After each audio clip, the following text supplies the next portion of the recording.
এখনো কলেজের বাইরে দাঁড়িয়ে আছি, কেউ আমাকে ভিতরে ঢুকতে দিচ্ছে না।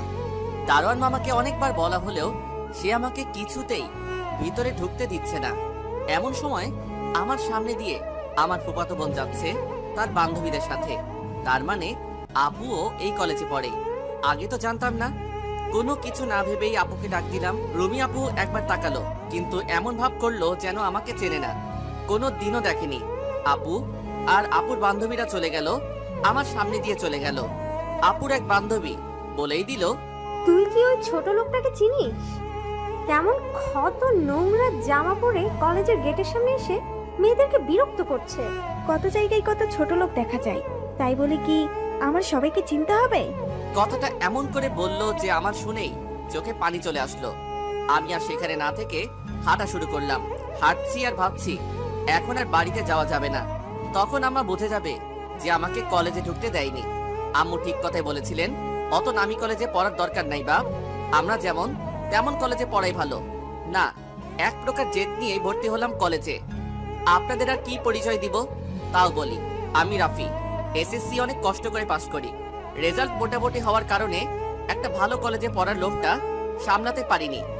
আর আমার লোভের কি ফল পেলাম তা তো আপনারা দেখলেন। হাঁটতে হাঁটতে নদীর ধারে চলে এসেছি। এখন একটা গাছের নিচে বসে আছি। একা একা ভালো লাগছে না, কি আর করার, আশেপাশের পরিবেশ দেখছি। হঠাৎ করে মনে হলো আমার রুমিয়াপুর ব্যবহারটা। আমি জানি আমরা গরিব, একবেলা খেতে পারলে আরেক বেলা কি খাবো তা নিয়ে ভাবতে হয়। আর রুমিয়াপুরা অনেক বড় লোক, তার বাবা বড় ব্যবসায়ী। এইসব ভাবতে ভাবতে জোহরের আজান হলো। আমি আর কিছু না ভেবে সেখান থেকে চলে আসলাম বাড়িতে। বাড়িতে আসার পর, কিরে তোর কলেজ কেমন হলো? বাবা তোর সমস্যা হলে অন্য কলেজে পড়। না মা, কলেজটা অনেক ভালো আর স্যাররা তো অনেক ভালো। জানো মা, স্যাররা তো অনেক যত্ন নিয়ে পড়ান আর খুব ভালো পড়ান। মিথ্যা হাসি দিয়ে বললাম। বাবা তুমি যা করবা মন দিয়ে করো, কেমন? আচ্ছা আম্মা। যা গোসল করে আয়, আমি খাবার দিচ্ছি। মা দাও, খুব খিদা লেগেছে। কিছুক্ষণ পর ফ্রেশ হয়ে আসলাম। তারপর আলু ভর্তা দিয়ে ভাত খেয়ে ঘুমিয়ে গেলাম। বিকেল 5:12 বাজে ঘুম থেকে উঠলাম। তারপর একটু বাইরে বের হয়ে নদীর পাড়ে বসে আছি। মাগরিবের আজান হলো। আমি বাড়িতে গিয়ে ফ্রেশ হয়ে বসে আছি। পড়ার ইচ্ছা আছে কিন্তু বই নাই। বসে বসে ভাবছি, এমন সময় আব্বু আসলো। বাবা, কলেজ কেমন হলো? আলহামদুলিল্লাহ আব্বু, ভালোই হয়েছে। কিভাবে যে তোমার বইগুলো কিনে দিব ভেবে পাচ্ছি না। আব্বু, তুমি একটা কাজ করো তো, সব বইয়ের মোট কত দাম পড়বে আমাকে জানিও। আমি না হয় রাতে একটা কাজ জোগাড় করে তোমার বইগুলো কিনে দিব। আমি কিছুক্ষণ ভেবে বললাম, আব্বু আপনাকে চিন্তা করতে হবে না, কাল একটা দরখাস্ত করব যেন লাইব্রেরি থেকে আমাকে বই দেওয়া হয়। আব্বু কিছু না বলেই চলে গেলেন, হয়তো কষ্ট পেয়েছেন। এইদিকে আমি ভাবছি, আমি তো কলেজে ঢুকতেই পারলাম না, কি করে যে কি করব এইসব ভাবতে ভাবতেই ঘুমিয়ে গেলাম। আম্মুর ডাকে ঘুম ভাঙলো। আম্মু বলল, রাফি ওঠো, নামাজ পড়তে হবে তো, ফজরে আজান হলো। কিছু না বলেই উঠে নামাজে গেলাম। নামাজ পড়ে বসে আছি। রাফি খেতে আয়, খাবার খেয়ে নে, কলেজে যাবি না? তারপর আমি খাবার খেতে গেলাম। কালকের কয়েক মুঠো ভাত ছিল, তাতে আম্মু বেশ কিছু পানি ঢেলে লবণ মরিচ দিয়ে ভাত মেখে দিলেন। আব্বু আগেই চলে গেছেন কাজে। আমি খাওয়া দাওয়া করে আম্মুর সাথে গল্প করে বাড়ি থেকে বের হলাম, কলেজে যাব তাই। হাঁটতে হাঁটতে কলেজে আসলাম। দারোয়ান মামারা আজও আমাকে আটকিয়ে রাখলেন। আমি মনে মনে বললাম, আমাকে কলেজে না ঢুকতে দিলে আমি এখানেই দাঁড়িয়ে থাকবো। এমন সময় একটা স্যার যাচ্ছিলেন, আমাদের কাণ্ড দেখে দাঁড়িয়ে গেলেন। কি হয়েছে এখানে? কিছু না স্যার, এই ছোট লোকটা বলছে সে নাকি এই কলেজে পড়ে। তোমাদের সমস্যা কোথায় আর তোমরা হাসছো কেন? স্যার আর কিছু না বলেই আমাকে সাথে নিয়েই ভেতরে গেলেন আর বললেন, তুমি তোমার ক্লাস খুঁজে ক্লাসে যাও, আমার একটু কাজ আছে। এই বলেই স্যার চলে গেলেন। আমি আমার ক্লাস খুঁজে পেলাম, ক্লাসে প্রবেশ করি। দেখি সবাই আমার দিকে তাকিয়ে আছে, মনে হচ্ছে আমি কোনো চিড়িয়াখানার পশু। না হয় আমি ক্লাসে প্রবেশ করে ভুল করে ফেলেছি। আমি আর কিছু না ভেবে, সামনের বেঞ্চ ফাঁকা ছিল তাই সেখানে বসে গেলাম। সবাই অবাক হয়ে আমার দিকে তাকিয়ে আছে আর আমি তাকিয়ে আছি ঘড়ির দিকে। ঠিক 8 মিনিট পর একদল ছেলে ঢুকছে। সেটা দেখে ক্লাসে যারা ছিল সবাই দাঁড়িয়ে গেল। এটা দেখে আমিও দাঁড়িয়ে গেলাম। একটা ভদ্র ছেলে আমার সামনে এসে দাঁড়ালো। দেখে বোঝা যাচ্ছে অনেক বড় লোক, অনেক ধনী ফ্যামিলির ছেলে। আমি কিছু না ভেবেই তাকে সালাম দিলাম, আসসালামু আলাইকুম ভাই। একটা চর মেরে বলল, কুত্তার বাচ্চা, ছোট লোক। তুই কে আর তুই এখানে বসলি কেন? জানিস না আমি এখানে বসি? ছোট লোকের বাচ্চা, আমার জায়গাটা তো নষ্ট করলি। তুই এখানে আসলি কিভাবে? না থাক, তোকে বলতে হবে না, তুই যা এখান থেকে। আমি কোনো কিছু না বলে গালে হাত দিয়ে ওখান থেকে চলে আসছিলাম। তখন ছেলেটা, ছোট লোকের বাচ্চা, কালু আমার সামনে যেন তোকে আর না দেখি, তাহলে কিন্তু তোকে আমি খুন করে ফেলবো, বলে দিলাম। আমি কিছু না বলেই শুধু মাথা নাড়ালাম। তারপর শেষের একটা বেঞ্চে গিয়ে বসতে যাব, তখন দেখি একটা মেয়ে আমার দিকে তাকিয়ে আছে। আপনি কি কিছু বলবেন? ওই ছোট লোকের বাচ্চা, তোর তো সাহস কম না, তুই আমার সাথে কথা বলতে এসেছিস? তারপর আরো কটু কথা বলল। আমি শুধু শুনে যাচ্ছি, একটা কথা বলতে পারলাম না। এমন সময় স্যার আসলেন, সবাই সবার জায়গায় বসলো। আমি দাঁড়িয়ে আছি। স্যার আমাকে দেখে বলল, এই ছেলে এদিকে আয়। আমি গেলাম। তুই এখানে কেন? আর তোকে এখানে কে ঢুকতে দিল? ভিক্ষে করার জন্য কলেজেও চলে এসেছিস? ছোট লোক একটা, যা এই ক্লাস থেকে বের হ। স্যার আমাকে ক্লাস থেকে বের করে দিলেন। আমি বাইরে বের হয়ে দরজায় দাঁড়িয়ে স্যারের ক্লাসটা করছিলাম। এমন সময় প্রিন্সিপাল স্যার আমাদের ক্লাসের সামনে আসলেন। স্যার আমার কাছে এসে বললেন, বাবা তুমি বাইরে কেন? আমি স্যারকে দেখে অবাক। ইনি তাহলে আমাদের কলেজের প্রিন্সিপাল স্যার? আমি চুপ করে আছি। প্রিন্সিপাল স্যার বলল, চলো ক্লাসে। আমি স্যারের পিছে পিছে গেলাম। স্যার আমাকে বসতে বলে কিছু কথা বলে চলে গেলেন। আমি বসে আছি শেষের ওই মেয়েটার পাশে, কারণ কোনো বেঞ্চ ফাঁকা নাই। প্রিন্সিপাল স্যার যাওয়ার পর মেয়েটা দাঁড়িয়ে, স্যার, আমি এই ছোট লোকের বাচ্চাটার সাথে বসতে পারবো না। ছোট লোকটা শরীর থেকে কুত্তার মতো গন্ধ লাগছে। এটা শুনে ক্লাসের সবাই হাসতে লাগলো, আর আমার লজ্জাতে চোখে পানি চলে আসলো। আমি দাঁড়িয়ে দাঁড়িয়ে সেই দিন সব ক্লাস করে যাচ্ছি, আর সব স্যারগুলোর মুখে একই কথা, ছোট লোক আর কালু। সেই দিন ক্লাস করে বের হচ্ছি, এমন সময় প্রিন্সিপাল স্যারের সাথে আমার দেখা। আমি স্যারকে আমার সব সমস্যার কথা বললাম। স্যারের মনে হয় আমার উপর একটু মায়া হলো, তাই স্যার নিজেই বললেন, আমার সাথে আসো। আমি স্যারের পিছে পিছে গেলাম। এটা তো লাইব্রেরি। স্যার আমাকে বইগুলো দিলেন। আমি অনেক খুশি, তাই বইগুলো নিয়ে তাড়াতাড়ি করে বাইরে যাচ্ছিলাম। এমন সময় কিছু একটা সাথে ধাক্কা খেলাম। তাকিয়ে দেখি রুমি আপু পড়ে আছে। আমি কিছু না ভেবেই আপুকে উঠাতে গেলাম তার হাত ধরে। আপু বলল, কুত্তার বাচ্চা, তোর এত বড় সাহস! এটা বলেই আমাকে যা নয় তা বলেই আমাকে মারতে শুরু করলো। আর এমন সময় পুরো কলেজ আমাদের দিকে তাকিয়ে আছে। প্রিন্সিপাল স্যার আসলেন। রুমি আপু আমার নামে মিথ্যা কথা বলা শুরু করলো। জানি সবাই বিশ্বাস করলো। প্রিন্সিপাল স্যার আমাকে টিসি দিয়ে কলেজ থেকে বের করে দিলেন। আমি সেই দিন অনেক কেঁদেছি। আচ্ছা আপনারাই বলেন, আমি গরিব বলে কি আমি ভালো কলেজে পড়তে পারবো না? আমি গরিব বলেই কি আমার বেঁচে থাকার কোনো অধিকার নাই? আমি গরিব, তাই আমাকে যা তা বলে অপমান করবে।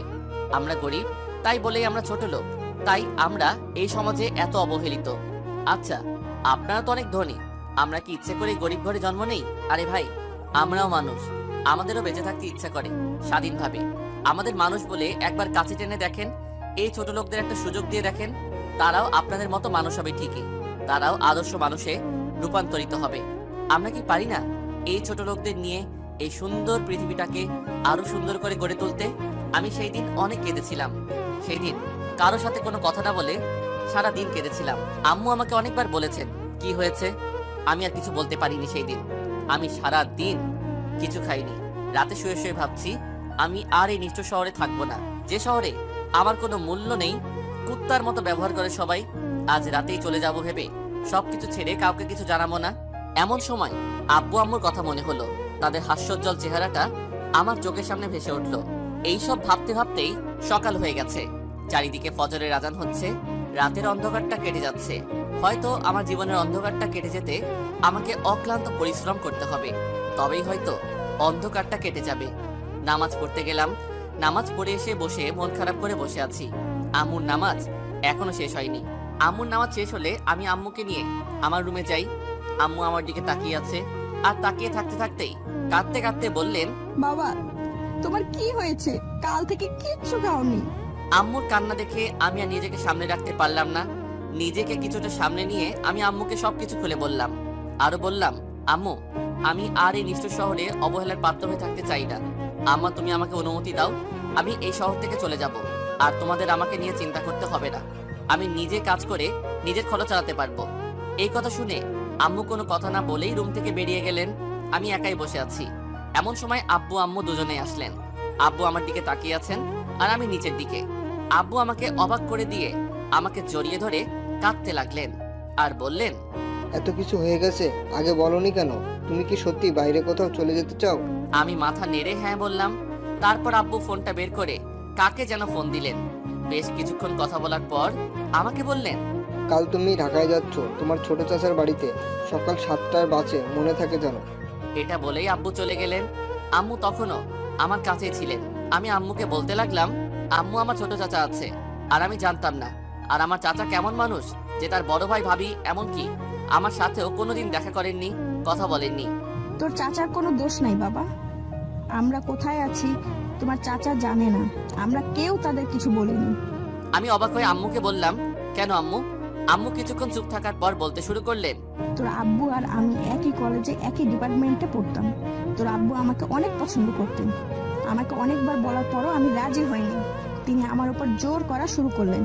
তোর দাদু ভাই ছিলেন একজন প্রভাবশালী লোক, কোনো না কোনোভাবে আমার আর তোর বাবার কথাটা জানতে পারে। তোর নানু ভাইকে আর আমাকে অনেক অপমান করেন। তারপর থেকে আমার কলেজে যাওয়া বন্ধ হয়ে যায়। আমার খোঁজে তোর আব্বু বেশ কয়েকবার আমার বাড়িতে এসেছিল। একদিন আমার বাবা খুব অসুস্থ হয়ে যান। আমরা অনেক গরিব ছিলাম, তাই চিকিৎসার ব্যবস্থা করতে পারিনি, যার ফলে আমার বাবা মারা যান। আর আমার আর কেউ ছিল না। তোর বাবা যে কিভাবে জানতে পেরেছিল আমার বাবা মারা গেছেন, সাথে সাথে তিনি বাবার দাফনের সাথে আমারও দায়িত্ব নেন। দাফন কাজ শেষ হলে তোর আব্বু আমাকে নিয়ে কাজী অফিসে নিয়ে যান। কাজী অফিসের সামনে যেয়ে তোর বাবা দুইজন বন্ধুকে কল দিলে তারাও চলে আসেন। আমাদের বিয়ের কাজটা শেষ হলে তোর আব্বু আমাকে নিয়ে তোর দাদুর কাছে যান। আমাকে দেখে তোর দাদু এতটাই রেগে যান যে আমাদেরকে মেনে নেওয়া তো দূরের কথা, তোর আব্বুকে ত্যায্য করে দিলেন। তার সাথে সকল সম্পত্তি থেকেও। সেদিন তোর আব্বু অনেক কেঁদেছিল। জানিস বাবা, তোর আব্বুকে আমি সেই দিন আর আজকে কাঁদতে দেখলাম। এর আগে কোনো দিনও দেখিনি। যতই কষ্ট পান না কেন, হাসি মুখে সব সামলিয়েছেন। তোর আব্বু আমাকে নিয়ে ঢাকা থেকে রাজশাহী চলে আসেন, আর তাদের সাথে কোনো যোগাযোগ করার চেষ্টা করিনি। এটা বলেই আম্মু নিজের আঁচলে মুখ লুকিয়ে কান্না করতে করতে চলে গেলেন। আমার মনটা খুব খারাপ হয়ে যায়। এমন সময় বন্ধু নাসিফের ফোন। আমি রিসিভ করা মাত্রই নাসিফ বলল, কোথায় রে, একটু দেখা কর, কাজ আছে। আমি আর কিছু না বলে দেখা করতে গেলাম। নাসিব আমার ভাইয়ের থেকেও বড় কেউ যদি থাকে তাহলে সেটা নাসিব নিচেই। আমাকে দেখে নাসিব বুঝে যায় আমার মন খারাপ, তাই আমাকে নিয়ে নদীর পাড়ে নিয়ে যায়। আমি আর নাসিব অনেকক্ষণ বসে আছি, কেউ কোনো কথা বলছি না।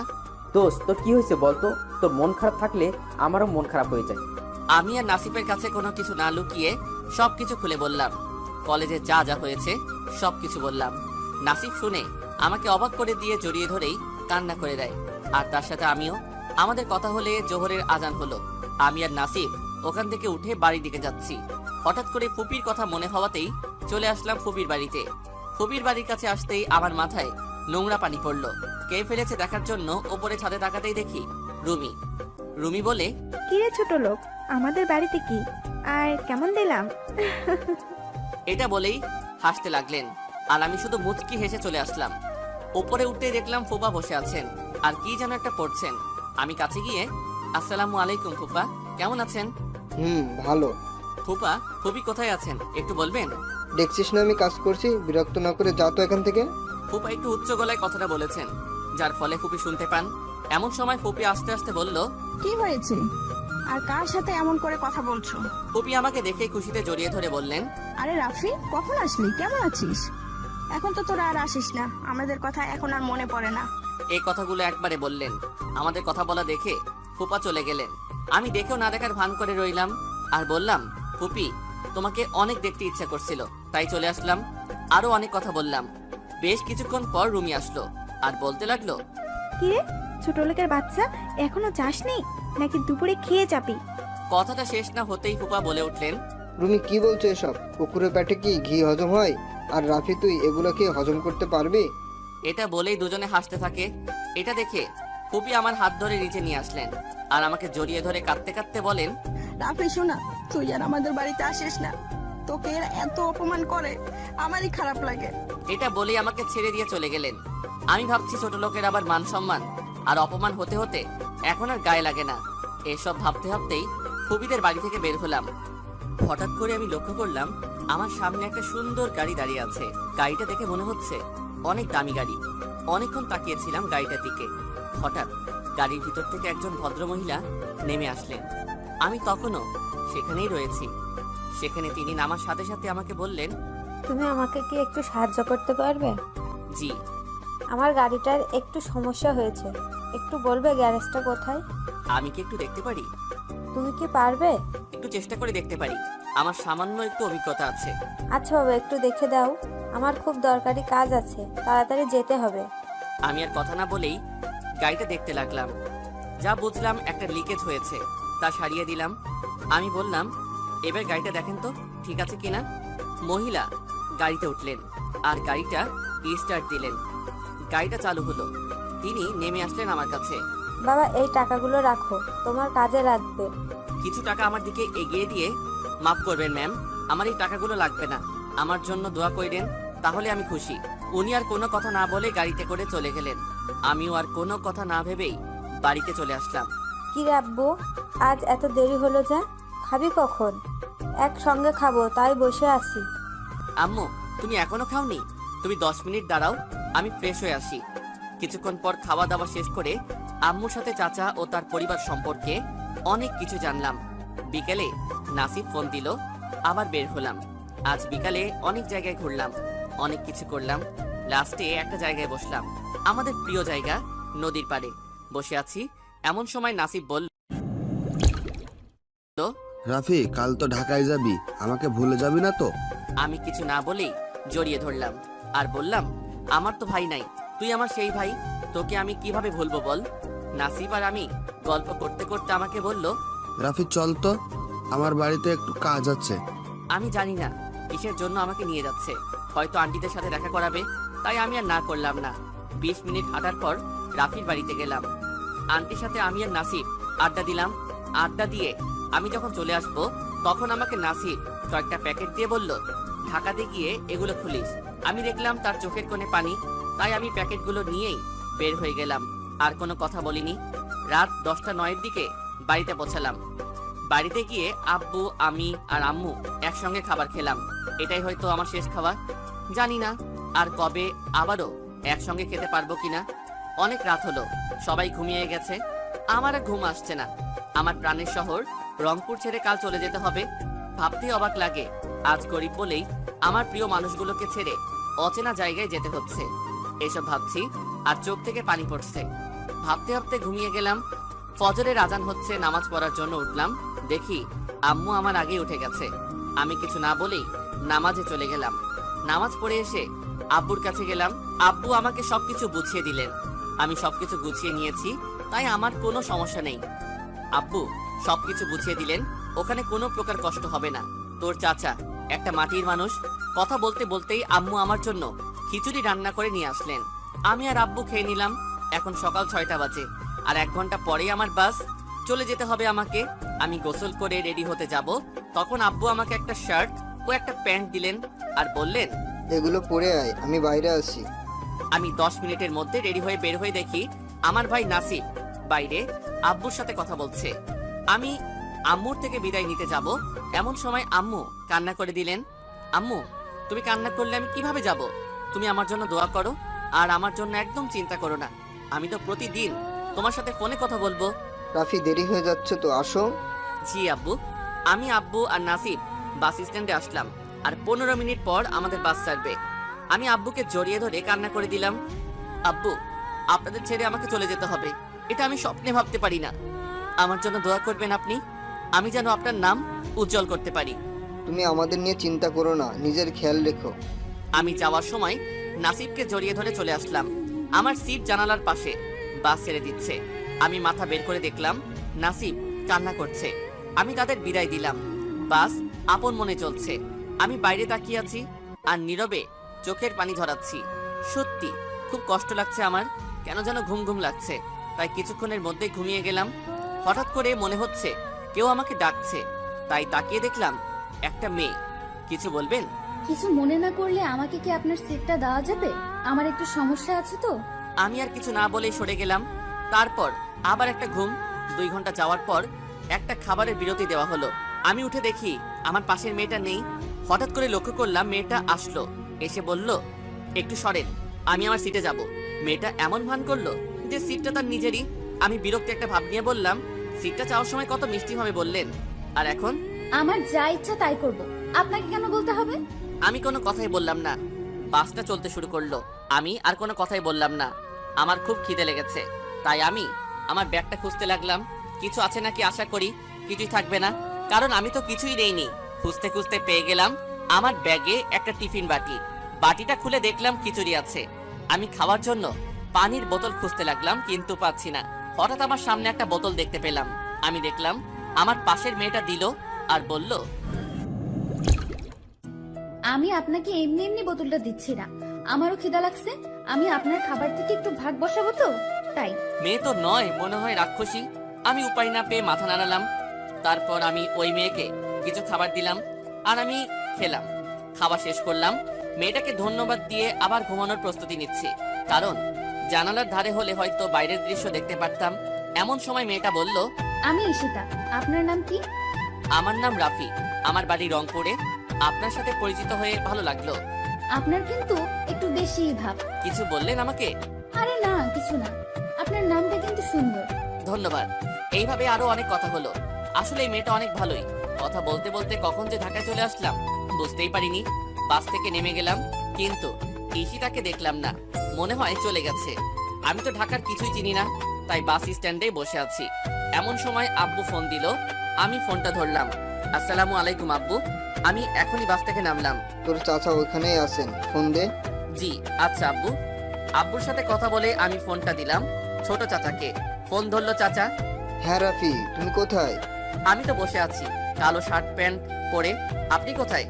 তুমি কি কালো শার্ট আর কালো প্যান্ট পরে আছো, আর তোমার হাতে লাল কালারের ব্যাগ আছে? জি চাচা। আমি দেখতে পাইছি।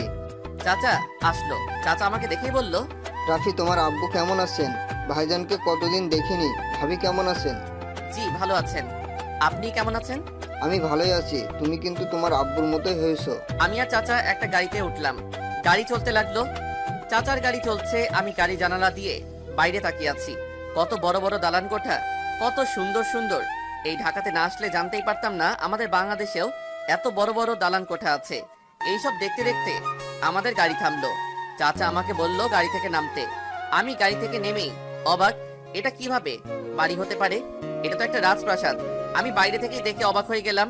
এত সুন্দর আর এত বড় বাড়ি আমি দেখিনি। চাচা আমাকে ভিতরে নিয়ে গেলেন। আমি ভিতরে গিয়ে দেখে তো আরো বেশি অবাক। সোনার রঙে সাজানো তাদের বাড়ি, একটা রাজমহলকেও এটা হার মানায়। চাচা আমাকে বলল যে, চলো তোমার রুমটা দেখিয়ে দেই। আমি মাথা নেড়ে ইশারায় সম্মতি দিলাম। চাচা আগে যাচ্ছেন আর আমি তার পিছনে যেতে যেতে আমি বাড়িটা সবকিছু দেখতে দেখতে চাচাকে হারিয়ে ফেললাম। তাই আমি অন্য কোথাও না গিয়ে ওখানেই দাঁড়িয়ে রইলাম। এমন সময় এক ভদ্র মহিলা বললে ভুল হবে, কারণ একটা যুবতী কন্যা দেখতে খুবই সুন্দর, একদম রাজকন্যা। আমি যেন সারা বছর পার করে দিতে পারবো তার দিকে অপলক দৃষ্টিতে তাকিয়ে। আমি অপলক দৃষ্টিতেই তাকিয়ে আছি তার দুটো সরল চোখে। হঠাৎ করে আমার গাল ব্যথা করতে শুরু করলো। আমি বোঝার চেষ্টা করতে লাগলাম কি হয়েছে আমার। অবশেষে মেয়েটার কথাই বুঝতে পারলাম আমার গালে একটা থাপ্পড় দিয়েছে। আমি কিছু না বলেই নিচের দিকে তাকিয়ে আছি, আর মেয়েটা বলা শুরু করলো, ওই তুই কে রে? এমন খ্যাত হনুমানের মতো দেখতে, মাথায় আবার তেলও দিস। তোরে এখানে কে ঢুকতে দিল? আমার কথা না শুনেই দারোয়ানকে ডাকতে লাগলো। তার চেঁচামেচিতে চাচা নিচে আসলো। আমি মাথা নিচুই করে আছি, কোনো কথা বলছি না। কি রে কাউয়া বিড়াল, কথাও বলতে জানিস না দেখছি। তোর মতো ছোট লোকদের কেন যে আমাদের বাড়িতে দেখতে হয়? তোর সাহস কি করে হয় আমাদের বাড়িতে এইভাবে ঘুরে বেড়ানোর? এটা বলেই আনিশার গায়ে যত জোর ছিল তত জোর দিয়েই আমাকে একটা থাপ্পড় মারলো। থাপ্পড়টা এত জোরে ছিল যে আমার ঠোঁট কেটে রক্ত বের হয়ে গেছে। আমার চোখেও কি কারণে পানি চলে এসেছে, মাথাটা ঝিমঝিম করছে। তাই আমি সেখানে বসে গেলাম। এমন সময় চাচা এসে তার একমাত্র আদরের রাজকন্যাকে একটা থাপ্পড় দেয় আর বলে, এই ছেলেটা কে তুমি জানো? যাও ওর কাছে ক্ষমা চাও। আমি কোনো মানুষ রূপী কোনো পশুর কাছে ক্ষমা চাইতে পারবো না। আনিশা এটা বলেই কান্না করতে করতে চলে গেল। আমি পরিস্থিতি স্বাভাবিক করার জন্য বললাম, চাচা আমার রুমটা একটু দেখিয়ে দিবেন? চলো। চাচা আমাকে রুম দেখিয়ে দিয়ে বললেন, জানো রাফি, এটা তোমার আব্বুর ঘর। আমি যত্ন করে রেখেছি এই ঘরটাকে। আমি আমার ভাইজানকে অনেক ভালোবাসি। থাক সেই কথা, তুমি ফ্রেশ হয়ে আসো, আমরা একসাথে লাঞ্চ করব। আমারও খুব খিদা লেগেছে, তাই হ্যাঁ বলে দিলাম। আমি ফ্রেশ হতে যাব। এমন সময় চাচা আমার হাত ধরে বললেন, বাবা, তুমি তোমার বোনটাকে মাফ করে দাও। ও এমনই, কিন্তু বন্ধু হয়ে গেলে বুঝতে পারবে যে এটা সেই আগের আনিশা না। আর ওর ব্যবহারের জন্য আমি তোমার কাছে ক্ষমা চাইছি। ছোট মানুষ, না জেনেই ভুল করেছে। তুমি বাবা ওর উপর রাগ করে থেকো না। আব্বু ঠিকই বলেছিল, তার ভাই মাটির মানুষ। চাচা, আপনি আমাকে সত্যি এইবার লজ্জায় ফেললেন। আমি কিছু মনে করিনি, আর আমারও একটা ভুল হয়েছিল। চাচা, আমার খুব খিদা লেগেছে, আপনি খাবারের ব্যবস্থা করেন, আমি ফ্রেশ হয়ে আসছি। চাচা চলে গেলেন। ওইদিকে আনিশা, ওই ছোট লোকটার জন্য আজ বাবা আমার গায়ে হাত তুলেছেন। বাবা আমাকে কোনোদিনও বকা দেননি। আর কোথাকার কোন গেও ভূতের জন্য আজ আমাকে থাপ্পড় মারলো। তোকে আমি উচিত শিক্ষা দেবো, ছোট লোকের বাচ্চা। তুই তৈরি থাক, এই আনিশাকে জিনিস তুই হারে হারে বুঝবি। আমি ফ্রেশ হয়ে বের হলাম, ব্যাগ থেকে কাপড় বের করছি। এমন সময় নাসিফের দেওয়া প্যাকেটগুলো খুললাম। প্যাকেট খুলেই আমি অবাক, কারণ ওগুলোতে কাপড় আছে আর তার সাথে কিছু টাকাও আছে। আমি নাসিফকে ফোন দিচ্ছিলাম, তখনই দেখি নাসিফ কল দিয়েছে। রাফি, ঠিক মতো পৌঁছেছিস? তোর চাচাকে খুঁজে পেয়েছিস? দোস্ত, আমি এখন চাচার বাড়িতেই আছি, এখানে আমার কোনো সমস্যা নেই। রাফি, আন্টির সাথে কথা বল। দে। বাবা রাফি, ঠিক মতো পৌঁছাচ্ছিস তো? যেতে কোনো অসুবিধা হয়নি তো? আম্মু, আমার কোনো অসুবিধা হয়নি। চাচা চাচি অনেক ভালো মানুষ, তোমরা আমাকে নিয়ে চিন্তা করো না। আমি বেশ কিছুক্ষণ কথা বলে খেতে গেলাম। খাবার টেবিলে গিয়ে দেখি তানিশা বসে আছে, আর তার পাশেই চাচি আর চাচা সামনের একটা চেয়ারে বসে আছেন। আমি দাঁড়িয়ে আছি, কোথায় বসবো তাই। তখন চাচা আমার পরিস্থিতি বুঝে আমাকে দোকানে একটা চেয়ারে বসতে বললেন। আমি যে বসতে যাব অমনি আনিশা খাবার টেবিল থেকে উঠে চলে গেল। আমরা তিনজনেই খাওয়া শুরু করলাম। চাচা চাচির সাথে পরিচয় করিয়ে দিলেন। খাবার খেতে খেতে চাচা বলল, এখন থেকে আমাকে তুমি ছোট আব্বু বলে ডাকবে, আর তোমার চাচিকে ছোট আম্মু বলবে, কেমন? কোনো সমস্যা হলে বা কিছু লাগলে কোনো লজ্জা না করে বলবা। মনে করো আমরাই তোমার আব্বু আম্মু। আমি মাথা নেড়ে সম্মতি দিলাম। খাওয়া শেষ হলে আমি রুমে গিয়ে শুয়ে পড়ি। অনেক ক্লান্ত লাগছে। শোয়া মাত্রই আমার ঘুম চলে আসে। আমি ঘুমিয়ে একদম রাত পার করে দিলাম। ফজরের আজানে আমার ঘুম ভাঙলো। আমি নামাজ পড়ার জন্য উঠলাম, কিন্তু আমি তো জানি না মসজিদ কোথায়, তাই বাড়িতেই নামাজ পড়ে নিলাম। সকালে নাস্তার জন্য ডাকা হলে আমি গেলাম। দেখি সবাই আছেন, কিন্তু আনিশাকে তো দেখলাম না। তাই ছোট আব্বুকে বললাম, ছোট আব্বু, তানিশা আপু কই? আমার কথা শুনে চাচা চাচি দুজনে হাসতে লাগলো আর বলল, ও তোমার 1 বছরের ছোট। ছোট হলে কি আপু বলা যায় না? নাস্তা করে আমার রুমে আসলাম। আমার খারাপ লাগলো, আমার জন্য হয়তো তানিশা আপু খেতে আসেনি। আমার সরি বলার দরকার, তাই কোনো কিছু না চিন্তা না করেই চলে গেলাম আনিশাকে খুঁজতে। আনিশাকে খুঁজতে লাগলাম, তাকে ছাদে পেলাম। আমি তার পারমিশন নিলাম, আসতে পারি কি? আনিশা আমার দিকে তাকিয়ে চলে যেতে চাইল। আমাকে মাফ করে দেন। আমি জানি না কেন আপনারা এমন করেন, আমাকে কেউ দেখতে পারে না। আচ্ছা, আমি আর আপনার সামনে আসবো না। এখানে থাকার একটু জায়গা দিয়েন, তাহলেই হবে। আমি আর আপনাকে বিরক্ত করব না। আনিশার সাথে কথা বলে ছাদ থেকে নেমে রুমে চলে আসলাম। সেই দিনের পর থেকেই আর রুম থেকে বের হইনি। খাওয়ার সময় কিছু একটা বলেই আমার রুমে নিয়ে আসতাম। এইভাবেই 8 দিন চলে গেল। বাড়িতে থাকি, চাচার বাড়ির সামনে বাগান আছে। একটা ফাঁকা জায়গা ছিল, তাই ভাবলাম একটা ফুলের বাগান করব। তাই চাচার রুমে গেলাম। ছোট আব্বু, আমি আসবো। রাফি, হ্যাঁ আসো বাবা। ছোট আব্বু, কিছু কথা ছিল। বলো। বাড়ির সামনে একটু ফাঁকা জায়গা আছে, আমি ওই জায়গাটায় কয়েকটা ফুলের ও কিছু সবজির চাষ লাগাতে চাই। এটাই তো ভালো, করো তুমি। চাচার সাথে কথা শেষ হওয়ার পরও দাঁড়িয়ে আছি আমি। রাফি, আরো কিছু বলবা নাকি? ছোট আব্বু, আমার কলেজে ভর্তি হওয়ার ব্যাপারটা যদি দেখতেন। চাচা কিছুক্ষণ ভেবে বলল, তোমাকে কাল কলেজে নিয়ে যাবো, রেডি থেকো। জি। আমি অনেকটা খুশি হয়ে তারপর আমি চাচার রুম থেকে বের হয়ে আসছিলাম, তখন দেখি আনিশা দাঁড়িয়ে আছে। আমি আনিশাকে দেখে মাথা নিচু করে চলে আসছিলাম। রাফি, তোমাদের সাথে আমার কথা আছে, ছাদে আসো। এটা বলেই আনিশা চলে গেল। আমিও কিছু না বলে তার পিছু পিছু চলে গেলাম। আপনি কি বলবেন?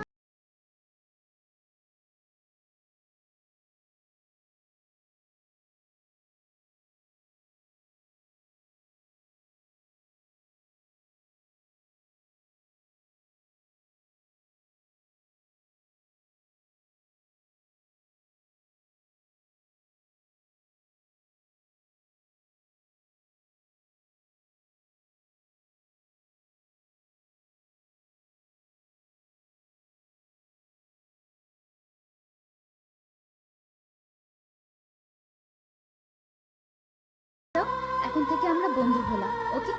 গরিবের কি বন্ধু হতে পারে? আমি তো ক্ষেত বেড়ার কাউয়া। কেন হতে পারে না? গরিবরা কি মানুষ হয় না, নাকি তারা ইচ্ছে করে?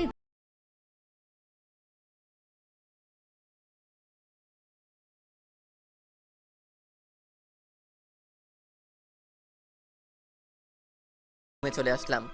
আনিশা আমাকে তার সাথে কথা বলার জন্য বলেছিল, কিন্তু আমার মাথা ধরেছিল, তাই চলে আসলাম। রুমে এসে দেখি নাসিব কল করেছে। আমি কলটা রিসিভ করলাম, তার সাথে অনেক কথা বললাম। তারপর ফ্রেশ হয়ে সময় দেখলাম, এখন রাত 8:37 বাজে। তাই ভাবলাম একটু ঘুরে আসি ছাদ থেকে। যেই ভাবা সেই কাজ, তাই আমি ছাদে আসছিলাম। হঠাৎ আমার কানে ভেসে আসলো একটা আওয়াজ। কণ্ঠটা আনিশার। কথাটা ঠিক এমন ছিল, তোরা শুধু দেখ ওই কুত্তার বাচ্চার আমি কি অবস্থা করি। আমি মনে করলাম এটা হয়তো এমনি কাউকে বলছে। আমি ছাদের এক কোনায় দাঁড়িয়ে আছি। তানিশা আমার পাশে এসে দাঁড়ালো।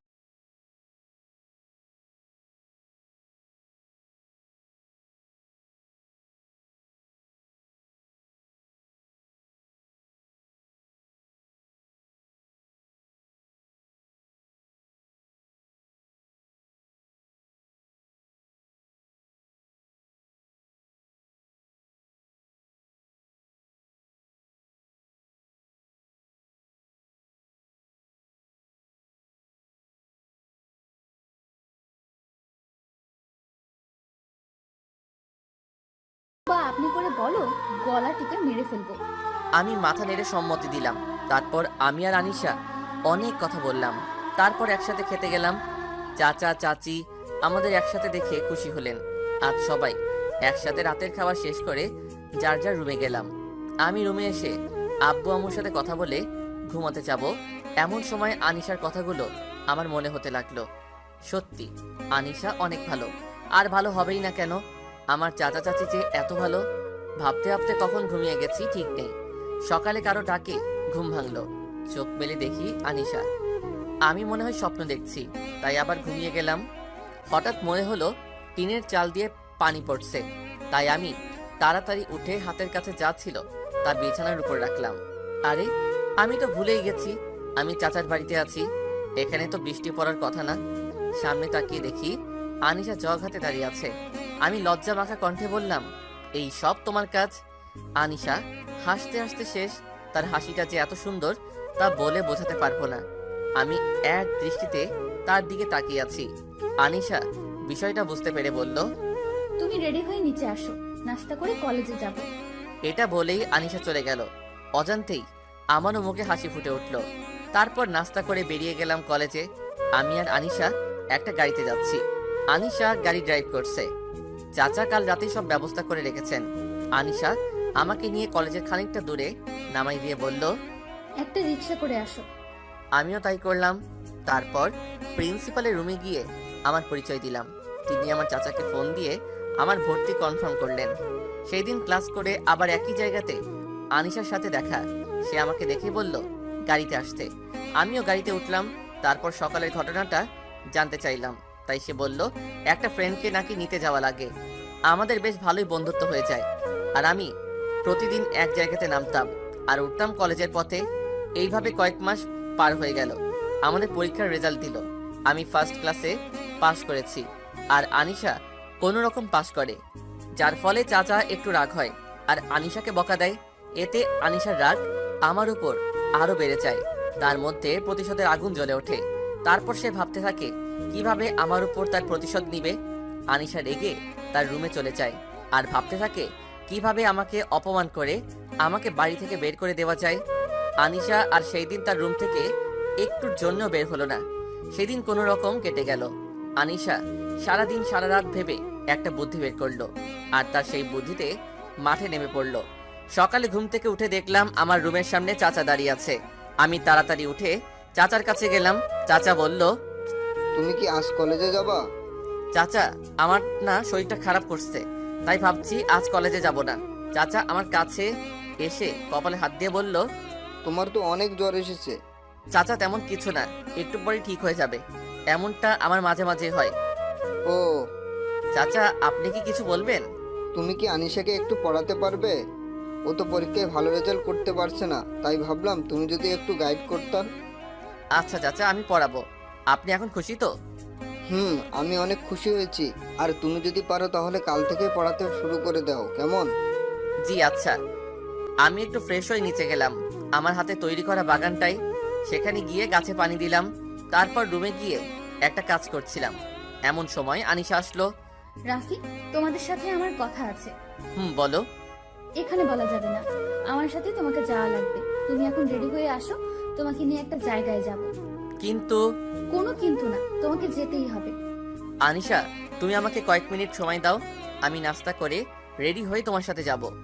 তোমাকে আমি নাস্তা করাবো, এখন চলো। তারপর আমি আর আনিশা গাড়িতে করে অজানা গন্তব্যে চলা শুরু করলাম। আমার জন্য অজানা, কিন্তু আনিশা চিনে। বেশ কিছুক্ষণ গাড়ি চলার পর একটা রেস্টুরেন্টের সামনে গাড়ি থামালো। অনেক বড় রেস্টুরেন্ট। আমি আর আনিশা ভিতরে প্রবেশ করলাম। আনিশা আর আমি রেস্টুরেন্টের শেষ টেবিলে গিয়ে বসলাম। আনিশা খাবার অর্ডার দিল। আমি চুপচাপ বসে আছি মাথা নিচু করে, কারণ আনিশাকে আজ অনেক সুন্দর লাগছে। সাদা ড্রেস, কালো খোলা চুল, সামনে হালকা বাদামি করা, ঠোঁটে আমার কাছে সত্যি অসাধারণ লাগছে। আমার কথা ছিল, তুমি এইভাবে নিচে তাকিয়ে থাকলে কিভাবে বলবো? তুমি বলো, আমি শুনছি। দেখো, তোমাকে একটা কথা বলি, আমি কোনো ভঙ্গিমায় যাচ্ছি না, তোমাকে সরাসরি বলছি। এটা বলেই আনিশা আমার হাত ধরে ফেলে। আমি অবাক হয়ে তার দিকে তাকালাম। আমি তোমাকে ভালোবাসি, জানি তুমিও আমাকে ভালোবাসো। আনিশার কথাটা শেষ হওয়ার আগেই খাবার চলে আসলো। আমি আনিশাকে আর কিছু না বলতে দিয়ে, আপনি এগুলো কি বলছেন? আপনি কোথায় আর আমি কোথায়? আপনার কথা ভুল হচ্ছে। আর আমি আপনাকে কোনোদিনও ভালোবাসতে পারবো না, আমাকে মাফ করবেন। এটা বলেই আমি চলে আসতে যাব, তখন আনিশা বলে, আমি তোমাকে সত্যিই ভালোবাসি। আচ্ছা, আমাকে না ভালোবাসার একটা কারণ বলো, আমি আর তোমাকে বিরক্ত করব না। আর আমি কোন দিক দিয়ে কম? আমার সবকিছুই আছে, কি নেই আমার? টাকা, সম্পদ সব আছে। আমি শুধু তোমাকে চাই রাফি, শুধু তোমাকেই চাই। এটা আমার দ্বারা সম্ভব না। আর আমি গরিব, আপনারা কত বড় লোক। আমি কোনোভাবেই চাচা চাচিকে কষ্ট দিতে পারবো না, ক্ষমা করবেন। আপনার সাথে আপনাদের মতো বড় লোকের ছেলেকেই মানায়, আমাকে নয়। কথাটা বলতে আমার যত দেরি, আনিশার সাথে সাথে খাবারের প্লেট থেকে চাকু নিয়েই তার হাতের এক জায়গায় কেটে দেয়। ধারণা থাকে খুব একটা বেশি কাটে নাই।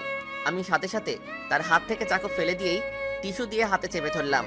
আনিশাকে অনেক কষ্টে গাড়িতে বসিয়ে দিয়ে আমি ফার্মেসি থেকে তুলো, ব্যান্ডেজ আর স্প্রিন্ট নিয়ে আসলাম। তার হাতে ওইগুলো দিয়ে তাকে বোঝানোর চেষ্টা করলাম, কিন্তু সে কিছুতেই বুঝতে চাচ্ছে না, শুধু কান্না করেই যাচ্ছে। আর একটা কথাই বলতে থাকছে, আমাকে ভালোবাসতেই হবে। আমি কোনো উপায় না পেয়ে বললাম, আমাকে কিছুদিন সময় দেওয়া লাগবে। তুমি সময় নাও, কিন্তু আমার উত্তর কিন্তু হ্যাঁ চাই। যদি না বলো, তাহলে আমি নিজেকে শেষ করে দেব। আমি কিছু না বলে বাড়িতে যেতে বলে গাড়িতে উঠলাম। আনিশা গাড়ি চালাচ্ছে আর আমার দিকে তাকাচ্ছে। আমি আর একবারও আনিশার দিকে তাকাইনি। বাড়িতে আসলাম, এসেই আমার রুমে গেলাম আর ভাবতে লাগলাম কি থেকে কি হয়ে গেল। দুপুরে আর গেলাম না খেতে, তাই আনিশা আসলো আমাকে ডাকতে। আমার ইচ্ছা না থাকা সত্ত্বেও যেতে হলো, কারণ খুব জেদি মেয়ে। আমার সামনাসামনি চেয়ারে আনিশা বসলো। আমি আমার মতো খাওয়া শুরু করলাম। আমার যেন কেমন কেমন লাগছে। কি হয়েছে? বাবা মনে হয় আমার পায়ের ওপর দিয়ে বিড়াল গেল, তাই ভয় পেয়েছি। ও খাও। ভালো কথা মনে পড়লো, আজ থেকে রাফি তোমাকে পড়াবে। তোমার কি কোনো সমস্যা আছে? না বাবা, আমি তোমাকে এটা বলবো ভাবছিলাম, তার আগেই তুমি বলে দিলা। এটা বলেই আনিশা একটা শয়তানি হাসি দিল, যা আমার ভালো লাগেনি। আমি কোনো কথা না বলেই তাড়াতাড়ি খাওয়া শেষ করে আমার রুমে গেলাম। আমার খুব ঘুম পাচ্ছে, তাই ঘুমিয়ে গেলাম। সন্ধ্যায় ঘুম ভাঙলো, তাই ফ্রেশ হতে গেলাম। ফ্রেশ হয়ে দেখি চাচি আমার রুমে। চাচি, কিছু বলবেন? বাবা আনিশাকে পড়াবে না? এই তো যাচ্ছি, আমার কোনো ইচ্ছা নেই আনিশাকে পড়ানোর। আমি রুমে ঢোকার আগে দরজায় নক করলাম। ভেতরে আসো। আমি গেলাম, দেখলাম আনিশা বসে আছে টেবিলে। বসো। আনিশা আমাকে চেয়ার দেখিয়ে দিয়ে বলল। আমি বসলাম আর থেকে পদার্থ বই বের করতে বললাম। আমি বায়োলজি পড়বো না, তাই আমি প্র্যাকটিক্যালও করবো না। তাহলে কি পড়বা? রাফি, আজ আমি তোমাকে শিখাবো। বলেই আনিশা আমাকে কিস করতে লাগলো। আমি তাকে ধাক্কা দিয়ে ওখান থেকে বের হয়ে গেলাম। বের হতেই চাচি আমাকে বলে, এত তাড়াতাড়ি পড়া শেষ? আজ শুধু পড়া দিলাম, কাল থেকে ভালো করে পড়াবো। এটা বলে চলে আসলাম। আমার নিজেরই খারাপ লাগছে, কেন যে রংপুর ছেড়ে আসলাম ভাবতে ভাবতে ঘুমিয়ে গেলাম। সকালে আনিশা আসলো আর বলল, কি হলো, তুমি ওইভাবে চলে আসলে কেন? তোমার কি ভালো লাগেনি? কাছে আসো, আরেকটা দিই। দেখো, আমার এগুলো ভালো লাগে না। আমি তোমাকে বোনের মতোই দেখি। তুমি যদি ভালো করে পড়তে চাও তাহলে পড়াবো, না হলে আমাকে এখান থেকে চলে যেতে হবে। আনিশা কিছু না বলে চলে গেল। মনে হয় কষ্ট পেয়েছে। আমি সন্ধ্যায় তার রুমে নক করে প্রবেশ করলাম। সে এখন চুপ করে বসে আছে। আমি তাকে পড়ালাম, পড়া দিলাম। সে কোনো বাড়তি কথা বলেনি। এটা আমার ভালোই লাগলো। এইভাবেই আমার দিন যাচ্ছে। আমাদের আবার পরীক্ষা শুরু হলো। এই কয়েকদিনে আমিও আনিশাকে মনে মনে ভালোবেসে ফেলেছি। পরীক্ষার সময় আমি আর আনিশা একসাথে অনেক পড়তাম। এইভাবে আমি ওকে পড়াতাম। আমাদের দিনকাল ভালোই চলছিল। পরীক্ষা শেষ হলো। আমি আর আনিশা বসে আছি, ছাদে গল্প করছি। এমন সময় আনিশার ফোনে একটা কল আসে, তাই সে চলে যায়। আমি ছাদে থেকে কিছুক্ষণ পর নেমে যাই। রাতে শুয়ে শুয়ে ভাবছি কাল আনিশাকে মনের কথা খুলে বলবো। এভাবে বুকে চেপে আর রাখতে পারছি না। তারপরের দিন আমি আনিশাকে আমার মনের কথা বলতে তার রুমে যাই।